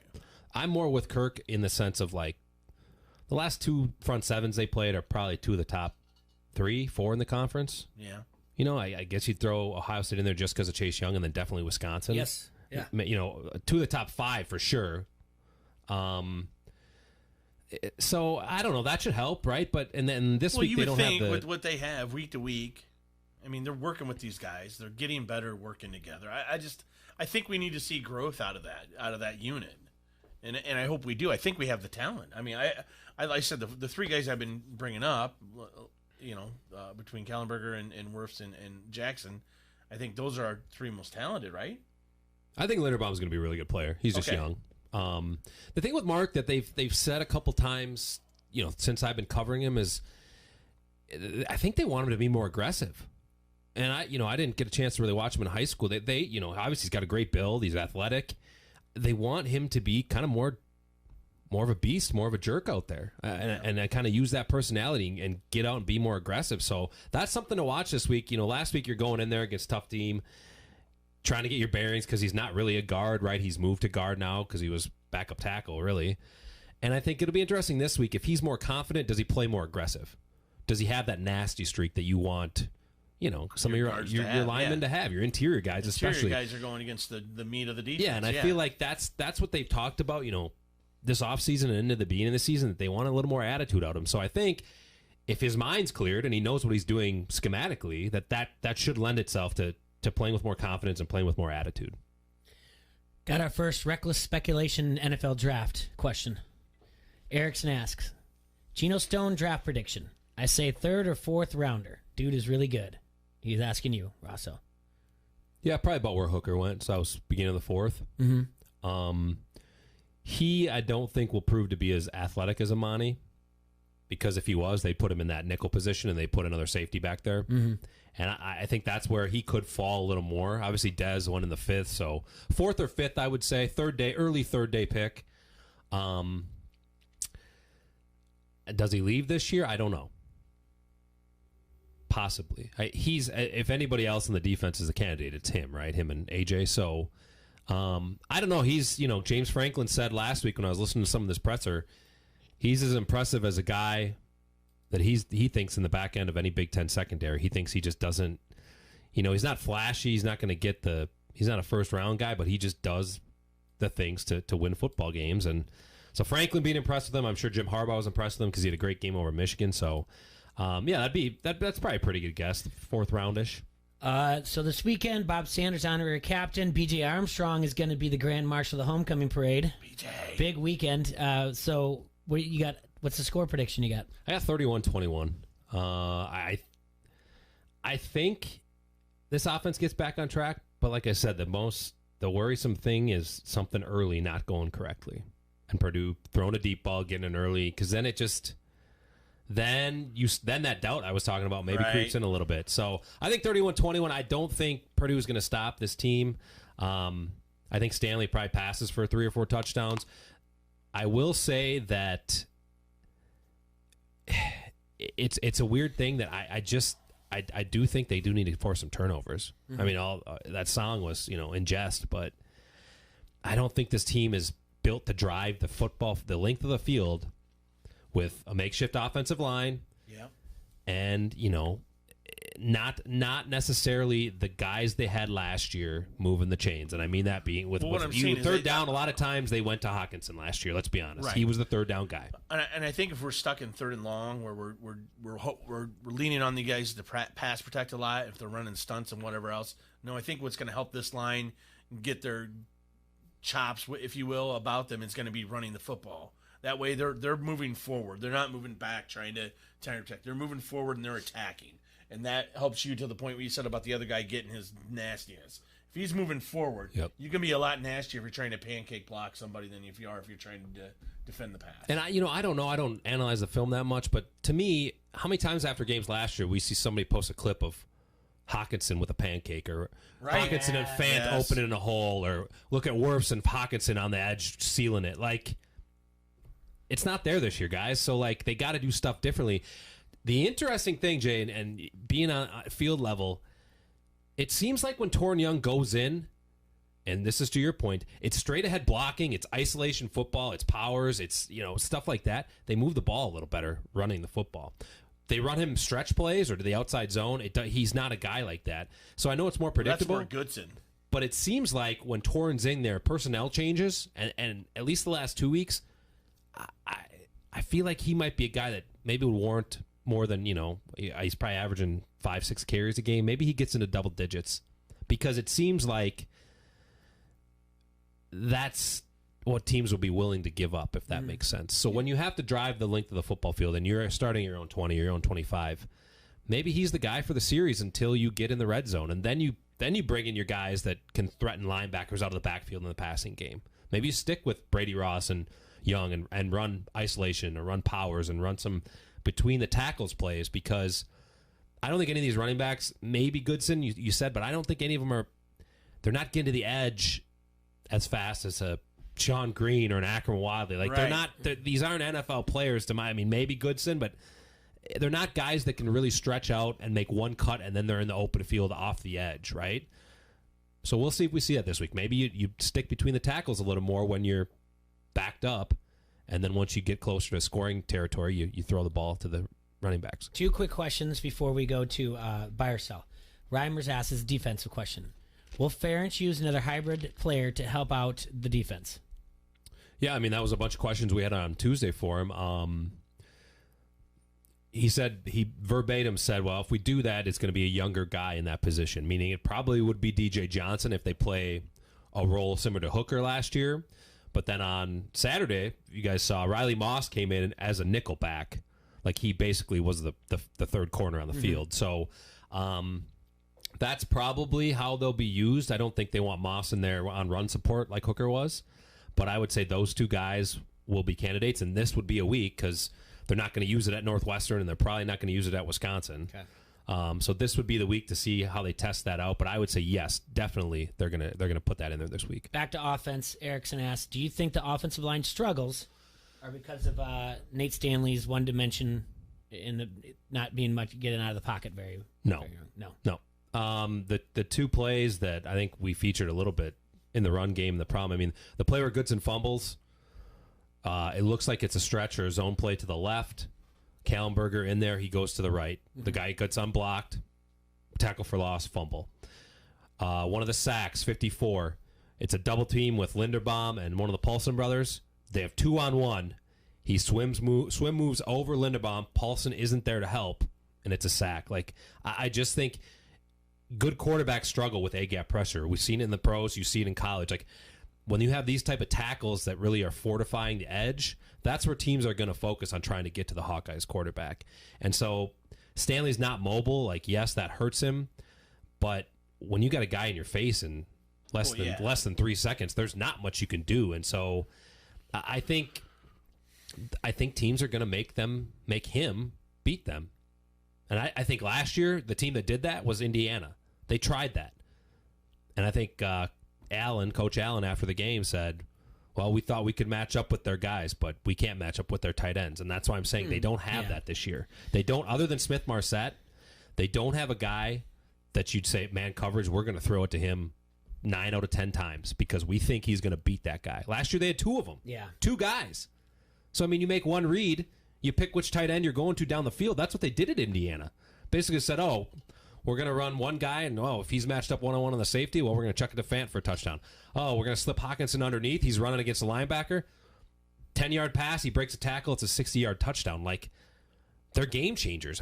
Those guys are once-in-a-generation players, and you had them on the same team, I just think Nate's done a nice job spreading the ball around. It just comes down to, he made one bad pass last week, that slant route to Smith, where I don't know what happened. It's just, but you can't, if you're moving your feet, you'll see it if the Jets on Monday night, what they'll try to do to Brady, you get the guy's feet moving in the pocket. That's what they're trying to do to Stanley, and they're trying to do it with pressure in the A and the B gap. So I think this week, like I said, you played 2 of the top 5 defensive lines of the Big Ten. It'll work itself out. Now when they go to Madison, it could be a different story. Let's do your buy or sell. All right, first one's kind of along with this. You guys buying or selling that Iowa's struggles on offense are more because of the opponents or because themselves? Opponents. Yeah, I mean, the way you just scripted it out, it's the opponents. I'm going to go with what you're saying, what you can read by stats over what you read on Twitter. How's that? Yeah, so I'm going to say the opponents. And I mean, they're top 25, top 20 teams, So they're not supposed to suck. Iowa, like Kaker said, Kaker was real quick. Hey, what about these 2 losses? Both teams were favored. Like that was his response, So yeah, I mean, it was very practical, and it makes sense. We're fans, so we think, oh, they're going to win. Vegas is telling us, hey, you're not supposed to win this game. We all said 8-4. We're looking I don't know. Yeah, right. I mean, I will say the like I said, this is a whole different team. If, like you just said, if one of the tight ends stays, just one of those tight ends. I think last week, like I said, I was much more impressed with Penn State coming to Kinnick, the way they controlled the pace, the way they controlled the possession, the field position, all that. Much more impressed than Michigan. I mean, Michigan's offense is garbage, you guys. Iowa had their chances. That game. What you said about Iowa last week, saying they need to come out and punch him in the mouth. Well, that's what they did to us. It was vice versa. Yeah. Yep. Exactly. Or against Penn State. So I agree with you guys, and I wrote this down, and I already said it. It's not last year. I think they're not going to average 30 points a game. Mm-hmm. They don't have the talent. And like I said, you got your third down weapon, Hawkinson. How many times he catch the ball, get up, first down signal? I can think of like 10 plays where I have that in my mind. He's the go-to guy. You have threats. He looked so good Monday night, by the way. You have threats deep with Fant, Smith-Marset underneath. Nick Easley. Let's not forget him. Like they had some dudes, right? Mm-hmm. Yeah. And I think some of these receivers are good, but you saw kind of what on that drive where they got into field position or field goal range at the end of the half. Weeding had 2 catches. Yeah. I mean, that's the Hawkinson route, where he sticks and runs like an out route at the hash. That's the Hawkinson route, and you saw it 20 times last year. Weeding's caught like 2 passes on that route. So they're not going to average 30 points a game. They're just not. That's not the way this team's built this year. Second one, near and dear to my heart. If Minnesota goes 10-2, oh dear Lord, some possibility to go 7-0 for the first time since 1960 something. Yeah, they were 8-0 and 62 when I was looking. I think so, something like that. Right. You weren't born yet. If they go 10-2, is Philip John Fleck the Big Ten Coach of the Year? You buying or selling that? I'll buy it. That's something to be said of doing something with that program. As much as I don't care for Minnesota and whatever else, it's not like I hate him like I do Nebraska. Listen, the guy's doing something up there. He's making it work. You play the schedule you're given. He's undefeated. Absolutely. No. Who gets it? Paul Chris, Wisconsin.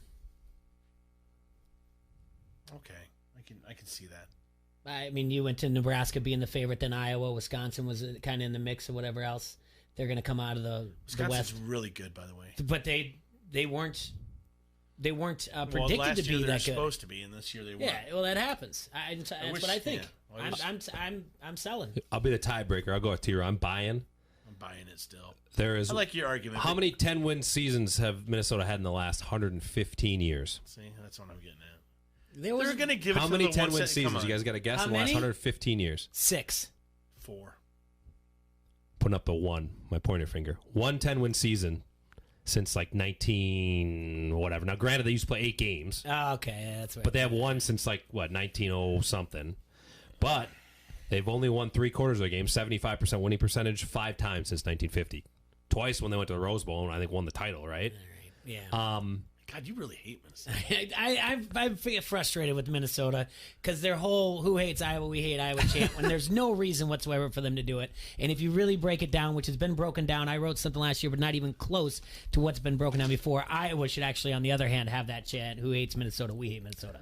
But I just think the interesting thing, and I'm sure I'll get flack for this, this Minnesota schedule is Iowa in 2015. I mean, that's all it is. Yeah, that's like fair. they basically have to beat Wisconsin, Which they, they won't. But that's basically what they have to do to win the West. I mean, they whatever, right? Like it's not impressive. It's there were some Wisconsinites and Oscars on Saturday for sure with Pat McCurdy in town, and I mean, watching that game. And I even said to him, like 3 weeks, can you just not be this mean to us? Yeah, jeez. I mean, they're ridiculous. Both sides of the ball. They just dismantled Michigan. And that game State. next week, right? Next week, yeah. At the Horseshoe, ooh boy, it's gonna be fun. That's gonna be quite the slobber knocker. What's but the yeah, next one? No, those were my only two. But I think the interesting thing for me, and I've thought this the whole time, like the swarm mentality that Iowa's had for decades. It's row the boat before row the boat. It's the exact same thing, you guys. Think about it. Everybody in the boat rowing together. The swarm, everybody fights together, moving forward. Yeah. It's the same thing, just repackaged 20 years later, 15 years later. Put on billboards and that's fine, but and like trademarked and. I thought it's ironic that, like, you can bash it, but, like, it's the same thing. It's everybody in the boat going the same way. Everybody's swarming together as a bee. Don't bring that. It's the same way. It's the same thing. Don't water down the swarm. I love it now, audience. Now that the Twins have lost these two, they fight. Now that they don't have common ground. The swarm with this nonsense. I see what you're going here, but oh boy. Right? It's just a different. I mean, you're right. The personalities complete 180 of each other between. And there's a lot Kirk. of lakes in Wisconsin, Minnesota, so they got to be in a boat. Yeah. And our colors are black and gold, like a bumblebee. There you so go. it's swarming. I so see it. many things. I see it too, Roy. I'm not saying it. I'm buying it. See, I don't even there know we that go. was a buy or sell. I'm buying it. Yes, Minnesota imitated our slogan. Give me your power rankings quick before we go to break. Well, let's do break and then come back. No. He's got a big segment. We got I got a big all right, segment. All right. You got a guess for 14? I'll give you no. Rutgers. Oh yeah. I don't get it. I said North Dakota State would be much better in this conference across the board, except for like field hockey or one of those abstract sports. But maybe we can kick them out still because it seems to me like they're tanking. oh man, it's ridiculous. Illinois at 13, Northwestern 12, Nebraska 11. I told you at the beginning of the year Minnesota was going to win more games than Nebraska. I don't think it's going to be close either. That I'll be happy about. So Nebraska 11. Sorry, Caitlin. They're in trouble. Yeah. I mean, they're not. Six wins could be the ceiling. Maryland 10, Indiana 9, Purdue 8. I am intrigued by this freshman quarterback. Really came from a good program down in Arizona. He's a redshirt, so he's been in Brom's system for a year. So it'll be interesting to see. He didn't play well at Penn State, but it'll be interesting to see him on Saturday. He seems like he's got some potential. Neither did Nate Stanley. He's a senior. Yeah, there you go. Top 7. Here's really, I think these are the class of the conference. Michigan State, I mean, I don't get how D'Antonio can come out and say, it's a stupid question to ask about our offense. They've sucked on offense for 2 or 3 years, and their defense is good. It's kind of like Iowa, but a worse offense. Like their defense is coming to play, but when you don't score the ball and you don't move the ball, it's really hard to contend with any of these good teams in the conference. So they're at 7. I have Iowa at 6. I feel like I wrote this down on, I think, Monday when I did these. It kind of feels like 2016 to me. I wasn't that close following, but like senior quarterback coming off a year that got everybody excited, and I just feel like, I don't know. What do you guys think about that comparison? Like it kind of feels like that. Yeah. I don't. Maybe they can change that. Maybe they'll run the table, or God, even if they only lose to one more game on the way in, 9-3 is still a heck of a regular season. Fine. But I can live with 9-3. I can't live with losses to Northwestern or Nebraska. I can tell you that right now. Yeah. So they're at 6 right now. I got the Gophers at 5. Fair enough.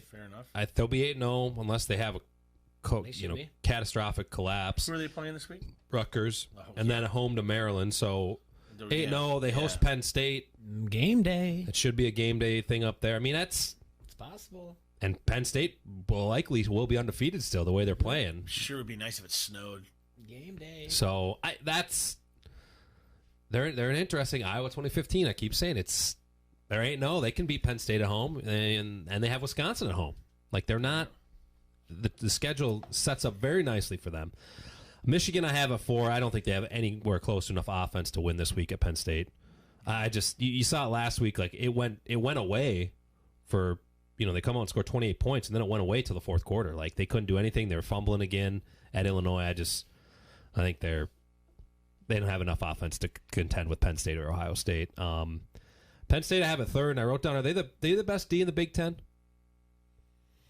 I mean, you got Wisconsin right up there, too. Wisconsin's got 4 shutouts in 6 games. Yeah, I'll take Wisconsin. What is Wisconsin? Who's Wisconsin played on the road? That's my only thing. They've all been at Camp Randall, right? 4 shutouts. It's the most. Most shutouts in the entire decade or whatever else. I agree. They did it in 6 games. But I'm saying, I feel like Penn State they proved something to me last week. I really think they're good, and that quarterback did well too when he needed to. I think they're good. I'm at 3rd. Mm-hmm. Wisconsin at 2. They're down in Champaign this week. I mean, that should be another shutout, right? Mm-hmm. Illinois is not getting to double digits. I'll tell you that much. They might get one touchdown, but that'll set up next week at the Horseshoe. Is it 2 weeks next week? I don't even know when it is, Jay. But Ohio State's playing tomorrow. But now that the baseball game's been moved, I don't know what channel. I can't tell you. They're up in Evanston. I only wrote this down because it's college players. Is this any chance it's a trap game in Evanston? Is there any chance that this is There's always a chance in college football. a 7 to 10 point game? There's always a chance in college football for a trap game. I don't know. This Ohio State team looks too damn good to have a trap game. I'm sorry. It's a different head coach. There's a different fire going on. This coach has something to prove, and I think he's trying to just be out of the entire shadow of what's his face. Urban Meyer. Yeah. I agree. So I agree. I don't think it would be, but if there's any game, you're coming off a bye week, you got Wisconsin next week, you're playing what is Northwestern, 1-5? You're playing a not good Northwestern team. Friday night, it's kind of a weird situation. It's going to be not a full stadium.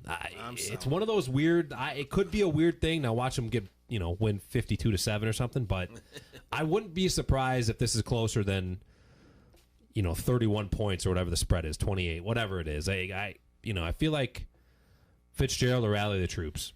That's all I'm saying. All right, we come back, gentlemen. I'm so excited. You don't sound like it, but we come back. I am. I need your help. Oh, boy. We're going to create something new here today, and I need your help with it. And that's why I saved this for you guys, all right? All right. Attention, pizza lovers. Van's Pizza and More is now open at the Plex at the corners of Middle and Forest Grove Roads in Bettendorf. They have outstanding daily specials with that Van's Pizza you love. Today, Thursday, $12.99 for any large, no half and halves. All you got to do is call Van's Pizza More at 563-232-1396, and they're going to have that pizza hot and ready for pickup, or you can have it delivered if you live in Bettendorf. Delivery area is limited. Once again, Van's Pizza More, 563-232-1396, and it's located at 5023 Competition Drive in Bettendorf at the Plex. This is Coach A.C. Earl. Don't hassle us. We're local. ESPN 1170 AM. The fall sports schedule at Augustana College is kicking into high gear. On the women's side, there's volleyball and soccer, cross country, tennis, and golf. Men's sports include soccer and cross country, golf, tennis, and football. Take a stroll around one of the most beautiful college campuses in the country, right in the middle of the Quad Cities. Division III sports at Augustana College are exciting and competitive. For complete game information, visit augustana.edu. Augustana College, a family-friendly front row seat to big-time small college sports. ESPN 1170 AM is the Quad Cities sports leader and your home of the local sports show. Don't hassle us, we're local. Listen for a chance to win everything from tickets to free food. Every time you win and pick up your prize at the ESPN 1170 AM Pepsi ticket window, we'll give you a free Pepsi for the road as well. It's like winning twice. Get more chances to win by downloading the ESPN 1170 AM app or by going to ESPN1170am.com. The Circle Tap in Davenport is your place to catch all the action this football season. Kick back on Sundays with $2 cans and enjoy the NFL Sunday Sunday ticket. Plus, make the Circle Tap your home on Saturdays with their college football specials. Get $2 cans and $6 domestic pitchers during all Iowa games. Plus, during every game, enter to win a weekly black and gold cooler gift basket valued at over $100. Enjoy great food, great drinks, and great friends all football season long at the Circle Tap, West Locust Street, Davenport. When storm damage hits, All Major Restorations is your insurance claim specialist. Loose or missing shingles, dented siding, or damaged windows. All Major Restorations of the Quad Cities works with your insurance company, making the process quick and easy. The insurance company has people fighting for them. Let All Major Restorations work for you. Residential, commercial, and industrial. There's a reason they have an A+ accredited Better Business Bureau rating. Storm damage estimates are always free. Visit amrestorations.com. All Major Restorations of the Quad Cities. Score a touchdown on your next new or used purchase at Sexton Ford. With a huge selection of new Ford cars and trucks, you'll feel like you've entered the big game each and every time. You'll be treated like a pro player from sales to service, auto body to parts. Sexton also has a strong bench of mildly used vehicles, too. Why wait? The game's on at Sexton Ford in Moline. Oh, yeah. Sexton Ford is the talk of the town. When you want to hear about Chicago Bears football, you can right here. Don't hassle us. We're local. Noon till 2 on the Quad City Sports Leader, ESPN 1170 AM. This is Tyson Blazer, and you're listening to Don't Hassle Us. We're local on ESPN 1170 AM.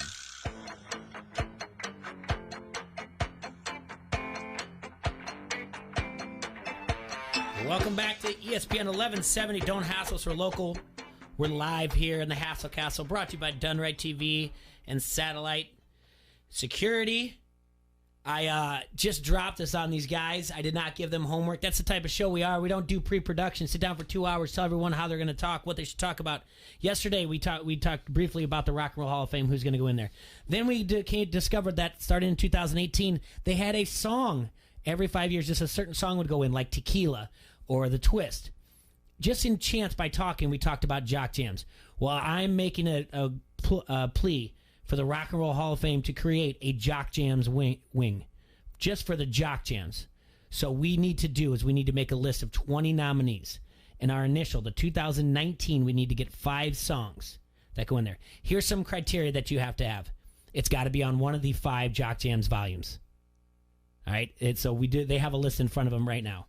It's got to be like a toe tapper, finger snapper, head bobber, something that's going to get you going in there. The ones that are the influencers, like your Village People, that's a separate category.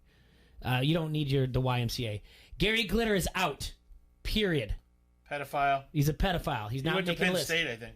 So, Jock Jams, created by ESPN, first in July 1995. All right, there's been 5 of them. The highest one of all time was peaked at number 10 on U.S. Billboard in 1996 was Jock Jams Volume 2. So we're going to create a list of 20. I'm going to make a blog. They'll have YouTube clips on it, everything else. Then at the end, we're going to have a poll. And whoever the top 5 is going to be in our inaugural class of Jock Jams that's going to go into the Rock and Roll Hall of Fame. So we don't have a lot of time, and they're looking at them. And I've highlighted 19 songs that I think are going to go into it. I did this at first on my own. Then I was thinking about you guys, and I'm like, you know what? I'm going to see if I'm going to bring in some people to give me some input. I left number 20 open, and I left it open for one band and 3 songs. The band that's on here the most out of all these, that is 2 Unlimited. I'm not a huge fan of Get Ready for This. Woo! I'm not a fan of No Limit, and I'm not a fan of Tribal Dance. I'm sorry, 4 songs. Then you have Twilight Zone. 2 Unlimited has 4 songs. Do we get to pick 5? You can get 20. We're gonna make a list. Oh, okay. All right. I've highlighted 19. I was gonna leave 1 spot open for 2 Unlimited, but if you guys say they're out, they're out. I'm fine. Again, I'm not a big one of 2 Unlimited. Well, the Michael Buffer intro into that song, though, that gets me going. That's still on my iPhone here. That's fine. Gets me going because then it transitions right into it. And it's just you can't afford you Michael hard. Buffer, so I think we had just owe him money now just by saying his name. All right. So, looking at this, If we can just go by, I don't have by volume 5. I did not. By the way, I'll give it to you. I have nothing off of volume 5. In case you guys did, so if you want to argue. No, I don't either. Okay. I got 1, 2, 3, 4, 5, 6, 7. The number 8, 1, 9, 10, 11. the 12. highest ranked volume is volume 2. I only have 1 from volume 2. Me too. I got 3 from volume 2. Perfect. That's what we need to talk about. Well, I do but you don't want Village People, so no, they're an influencer. I have 3 so on there can't because I have have that. Get Down Tonight as an influencer. That goes into a separate category. We're gonna have one song that's an influencer. Okay, so then I can circle the other ones in those. Okay. I'm getting close. We're getting there. Okay. I will take just as you're going from volume 1. Tag team. Whoop. There it is. Oh yeah, I got it all day. All right. Party people. Tag team back and again. the beat drops. Check for the Oh, elected. man, yeah. That's begin. Come on, party people, All to right. jump a I volley. was kind of up in arms about this one. Didn't know. 69 Boys Tootsie Roll. No, I didn't have it. Okay. I like that because I would tell you what, that was on the border. So we can't do Michael Buffer into. We can argue about it. I didn't have it. I didn't have it. But that intro without Michael Buffer, I say don't include it. Okay, yeah, good. because you can't, because he won't let you do it. All right. K7, Come Baby Come. Yeah. Really? No, I do like that song, but it's not doesn't qualify. Hey, for bada it. bada bada bada bada swing. No. All right. Well, this is why we do this. Rob Bass and DJ Easy Rock. It takes 2. Absolutely. No, I don't have that one on there. What? No. How do you not have that? It takes 2 to make a thing go right. Yeah. No. You guys go with it. I'm not a big fan. That's all right. dude, What's right? Come on. I didn't get a I'm star. Rob Bass I and I came to get down. Yep. I'm not internationally known, but I'm known to rock CNC Michael. Music Factory, Gonna Make You Sweat. That's almost an influencer for me. I have that one. Ooh, I like where I did not have it. It's just the beginning. I didn't have it. Wow. Naughty by Nature, Hip Hop Hooray. Absolutely. I was on the fence, but I'll go with it. Yeah. Absolutely. Okay. Snap, The Power. I think you're missing one. Okay. Just pump up the volume, pump up the volume. I have it, and I crossed it off. I didn't have that one on there. I crossed it off. That could be on there. If it's on there, so Snap. But if not, I didn't have either of those. I don't actually Snap. There's 2 people that did the Power song, so I don't like the Snap version. I like the other version. Oh, so okay. Snap's off. That comes up. All right. Yep. Snaps off. All right. EMF, Unbelievable. Yeah, that's good. I didn't have that one either. I should have had that one. I like that one. Yeah, Unbelievable. You have that one, Jay, or not? Yeah, I did. Jeez, you're just going to town on Jock Jams Volume 1. Volume 1 is very, very highly on this list. Anything else on here? Well, you could have YMCA. That's an influencer. I think Pump Up the Jam. Pump Up Yeah, the Jam. I can- I'm sorry. I I can didn't get have that I one had on there. Technotronic I like highlighted. that one. I had Technotronic. Yeah, I'll give you that one. So what do we got here? How many you got on this? I've got 3 stars. Tag team. That means all 3 of us. Tag team. With Whoop, there it is. Hip Hop Hooray. Pump Up the Jam. And then I have check marks 2 out of 3 with It Takes 2, Pump Up the Volume, and Unbelievable, EMF. Okay. So we have three for sure's and 3 most likelies. Okay. All right. Now, I'm interested in what you had on Volume 2, looking at the list. All I had was Get Down Tonight. This is how we do it. This is how we do it. Montel, Yep. man. Oh, Gotta have come that on. one. You gotta Have think to you're in have the that arena. one. This is how Have we do to it. have You're that moving. You're like, oh yeah. This is how we do it. Na na na na. And Get Down Tonight. I like that one That's too. an influencer. So Okay. is Macho Man. I had to like to I'll move take it. Montel. Yeah. I had to like to move it. You like to move it. I like to move it. Wasn't that in a kids movie here I lately? like to. Yeah. What about 1, 2, 3, 4? Something new, Coolio. 1, 2, 3, 4. Get your booty on the floor. No, I didn't. Okay. Something about I like to move it. I'm not a big fan. Okay, so just this is how we do it. Yeah. And KC. And That's KC is an the- influencer. Yep. It's a different All right, well, category. whatever. All right. You don't like that list. I don't like your influence. Yeah. All right. Volume 3. I got a lot of songs on this one. Oh, good. I like to hear them. You tell me what you got. I got Come On Ride It, Quad City DJ.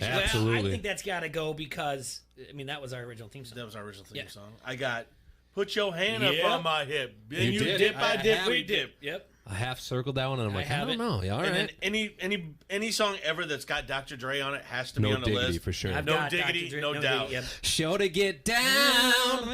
Down all over town. I'm in. I'm All in right. on that one. I got And let me then- clear my throat. Oh, yeah. Yep, and then Let Me Clear My Throat. And then apparently Casey and the Sunshine Band's an influencer. It's an influencer. So is Cotton Eye Joe. Oh, no, that's Okay. not. That song's out. It's okay, good. F I that hate song. that. All right, what else do you have? That's it. That's it. Okay, we're in complete That's a agreement good of one, that. right? That's actually an underrated. Volume 3. Yeah, I like Volume 3 a lot. Yeah. Okay. All right, on 4, I only had 2. Oh, I've got more than that. On 4, there's only 2 to me. All right. Getting jiggy with it and jump around. Okay. Those are definitely on mine. Those are all 3 of us. I think you got to include Biggie. Puff and Biggie. I would. That's not my one I like. All right. That's not my Biggie song. I want. Throw your rollers in the side, whim side to side. I like the one where he's on the boat in the video. Yeah, but that's not on here. It's not on here. It should be on that's here. That's what I want. How about Backstreet Boys? The beginning of that song's good. Yeah, that gets going. That gets as soon as you hear everybody. Yeah. The Backside Boys. Rock your body. Yeah, it's in. All right, it's in. Yeah. Okay. Everybody, rock your body right. Backstreet's back. All right. Boom. All right. Boom. No. Push it, no. Salt and Pepper. Boom. No. I didn't have that one. The only other one I had is House of Pain. Yeah. Jump around. I know. I'm big Salt and Pepper. Not Tub Thumping by Chumbawamba? You hear that at the beginning? I get knocked down, but I get up again. I don't want to hear the song again. Then we're struggling to get to 20. Well, we got 3 on this list. Yeah, Right, well, we're struggling to get to a list. Anybody got anything on Volume 5? We like to party in Miami. Miami. I like that. I kind of thought about it. I'll take Viva La Miami. I'm going to Miami. Welcome to Miami. Down, What about we like to party? Yeah, that's what I like. We like to party. Yeah, I like that one. And Too Close remix. Now that one was interesting. That's a little more of a slow jam for me, but I like that song.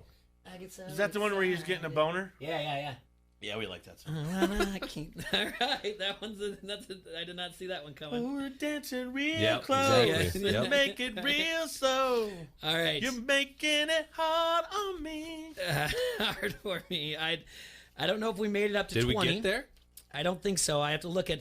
There's some that we knocked out. Dude, this one I wish was a real song. You ugly. UGLY. Well, put in all You 6 from Volume 1 ugly. then. Put in all 6 from Volume 1. We got to be close. That's 1, 2, 3, 4, Well, yeah, they're 5, in there. I got 6, 7, 8, 1, 9, 2, 10, 3, 4. 11, 12, We got 11, 1, 2, 12, 13, 14, 15, 1, 16, 2, 3, 17. 4. Yeah, that's pretty good. We have 18 if you count all your What? influencers. I just thought it'd be. Well, I thought we could get to 20, but the influencer get to go. But people are gonna get that in there because it's an influencer. I mean, you gotta throw. I mean, you don't have to, but people want to throw in YMCA and crap like that. And Macho Man. Yeah. Macho Man, that's an influencer. I have it highlighted. Yeah, see? I think Wait, Michael. 18's If we still could, pretty if we good. could swing in Michael Buffer and Two There's- Unlimited at the beginning to kick it off, There's there's your only 20. there's only spots for 5, so it doesn't have to be an Well, even if 20. we can get Buffer to come up with some money. I think we're in trouble by saying his name that many times. I'm not kidding you. Hey, I didn't say his famous catchphrase. Yeah. So, well, I appreciate it. You guys did a really good job for how fast I gave that to you. I mean, I gave it to you in 3.5 minutes. I say we're pretty good singers. How about how many Jock Rocks were there? Because I think I had at least one that was Jock Rock. There's a spin-off? There was definitely one, at How least is there one. not Rump Shaker on any of these? At least that's a good question. Oh, dude, Rex and Effects? Yeah, is there any out there that that's were? Is there gotta any? be on Well, there's any wild cards that we don't have though. I would say Rump Shaker, and I would also say Shake It Like a Salt Shaker, Yin Yang Twins. Oh, If you want, I can't play it, but I'd love to play Shake it. it like a no. She's I don't- leaking, soaking wet. Shake it like a salt shaker. What about Shake it like a salt shaker. What about Outcast? Hey ya. That's good. We're That'd getting be into good. wedding territory. But at I this would point. say there's probably more Naughty by Nature. You Down with OPP should be on there. No, Hip Hop Parade. I think Hypnotize would be a good one. See, that's a Hypnotize good would be a crowd good anthem. All right, maybe we'll get. And some, how about Dr. Dre at the beginning of? I think I got to stick hard, but it's got to be on one of the 5 Jock Jams. That's the wing, and that's Still where it Dre starts. Day should be on there. It's You know got to that be. one It's starts a out, there's like- hard Jock Jams wing in the Rock and Roll Hall of Fame. I'm going to lobby for it. What We're gonna about put Jock this- Rock? Ponder that for I'm a week gonna about look at Jock that. Rock. I'm going to look into that. More Dr. Dre. Thank you so much for And no Gary playing Glitter. along We on repeat, the no Gary Gary Glitter. Glitter is not allowed. I said that from the very beginning. We went from Rosso bringing the serious sports talk to me changing it up with my soon-to-be rock and roll. I love rock and roll. Jock Jams Hall of Fame. Put another dime in the jukebox, That's right. Jaybird. Well, we didn't. Do we have how much time? We got 30 Go, seconds. yeah, go ahead. All right. Rock and Roll Hall of Fame. Do you agree with Pat Benatar, Doobie Brothers, Whitney Houston, Notorious B.I.G., and Soundgarden. I saw this list. My buddy sent it to me. He goes, boy, it really tapers off after the first 8 names. Yeah. You got Dave Matthews, Depeche Mode, Judas Priest, Kraftwerk, MC5, Motorhead, Nine Inch Nails, Rufus, T-Rex. Nine Inch Nails is Trent Reznor is an underrated singer-songwriter. I'll say that. Yeah, it's just. But as far as taking one of those guys out, I don't think so. All right, guys. Thank you so much. Thanks for Matt Costa calling in. Adam Rosso. Follow him at Adam J. Rosso on Twitter. Hey, have a great homecoming weekend, Adam. And we will see you guys next week. Enjoy yourselves, Quad From Cities. the Sheedy Family Chiropractic Studios, this is the Quad Cities Sports Leader, ESPN 1170 AM, KPOB, Davenport.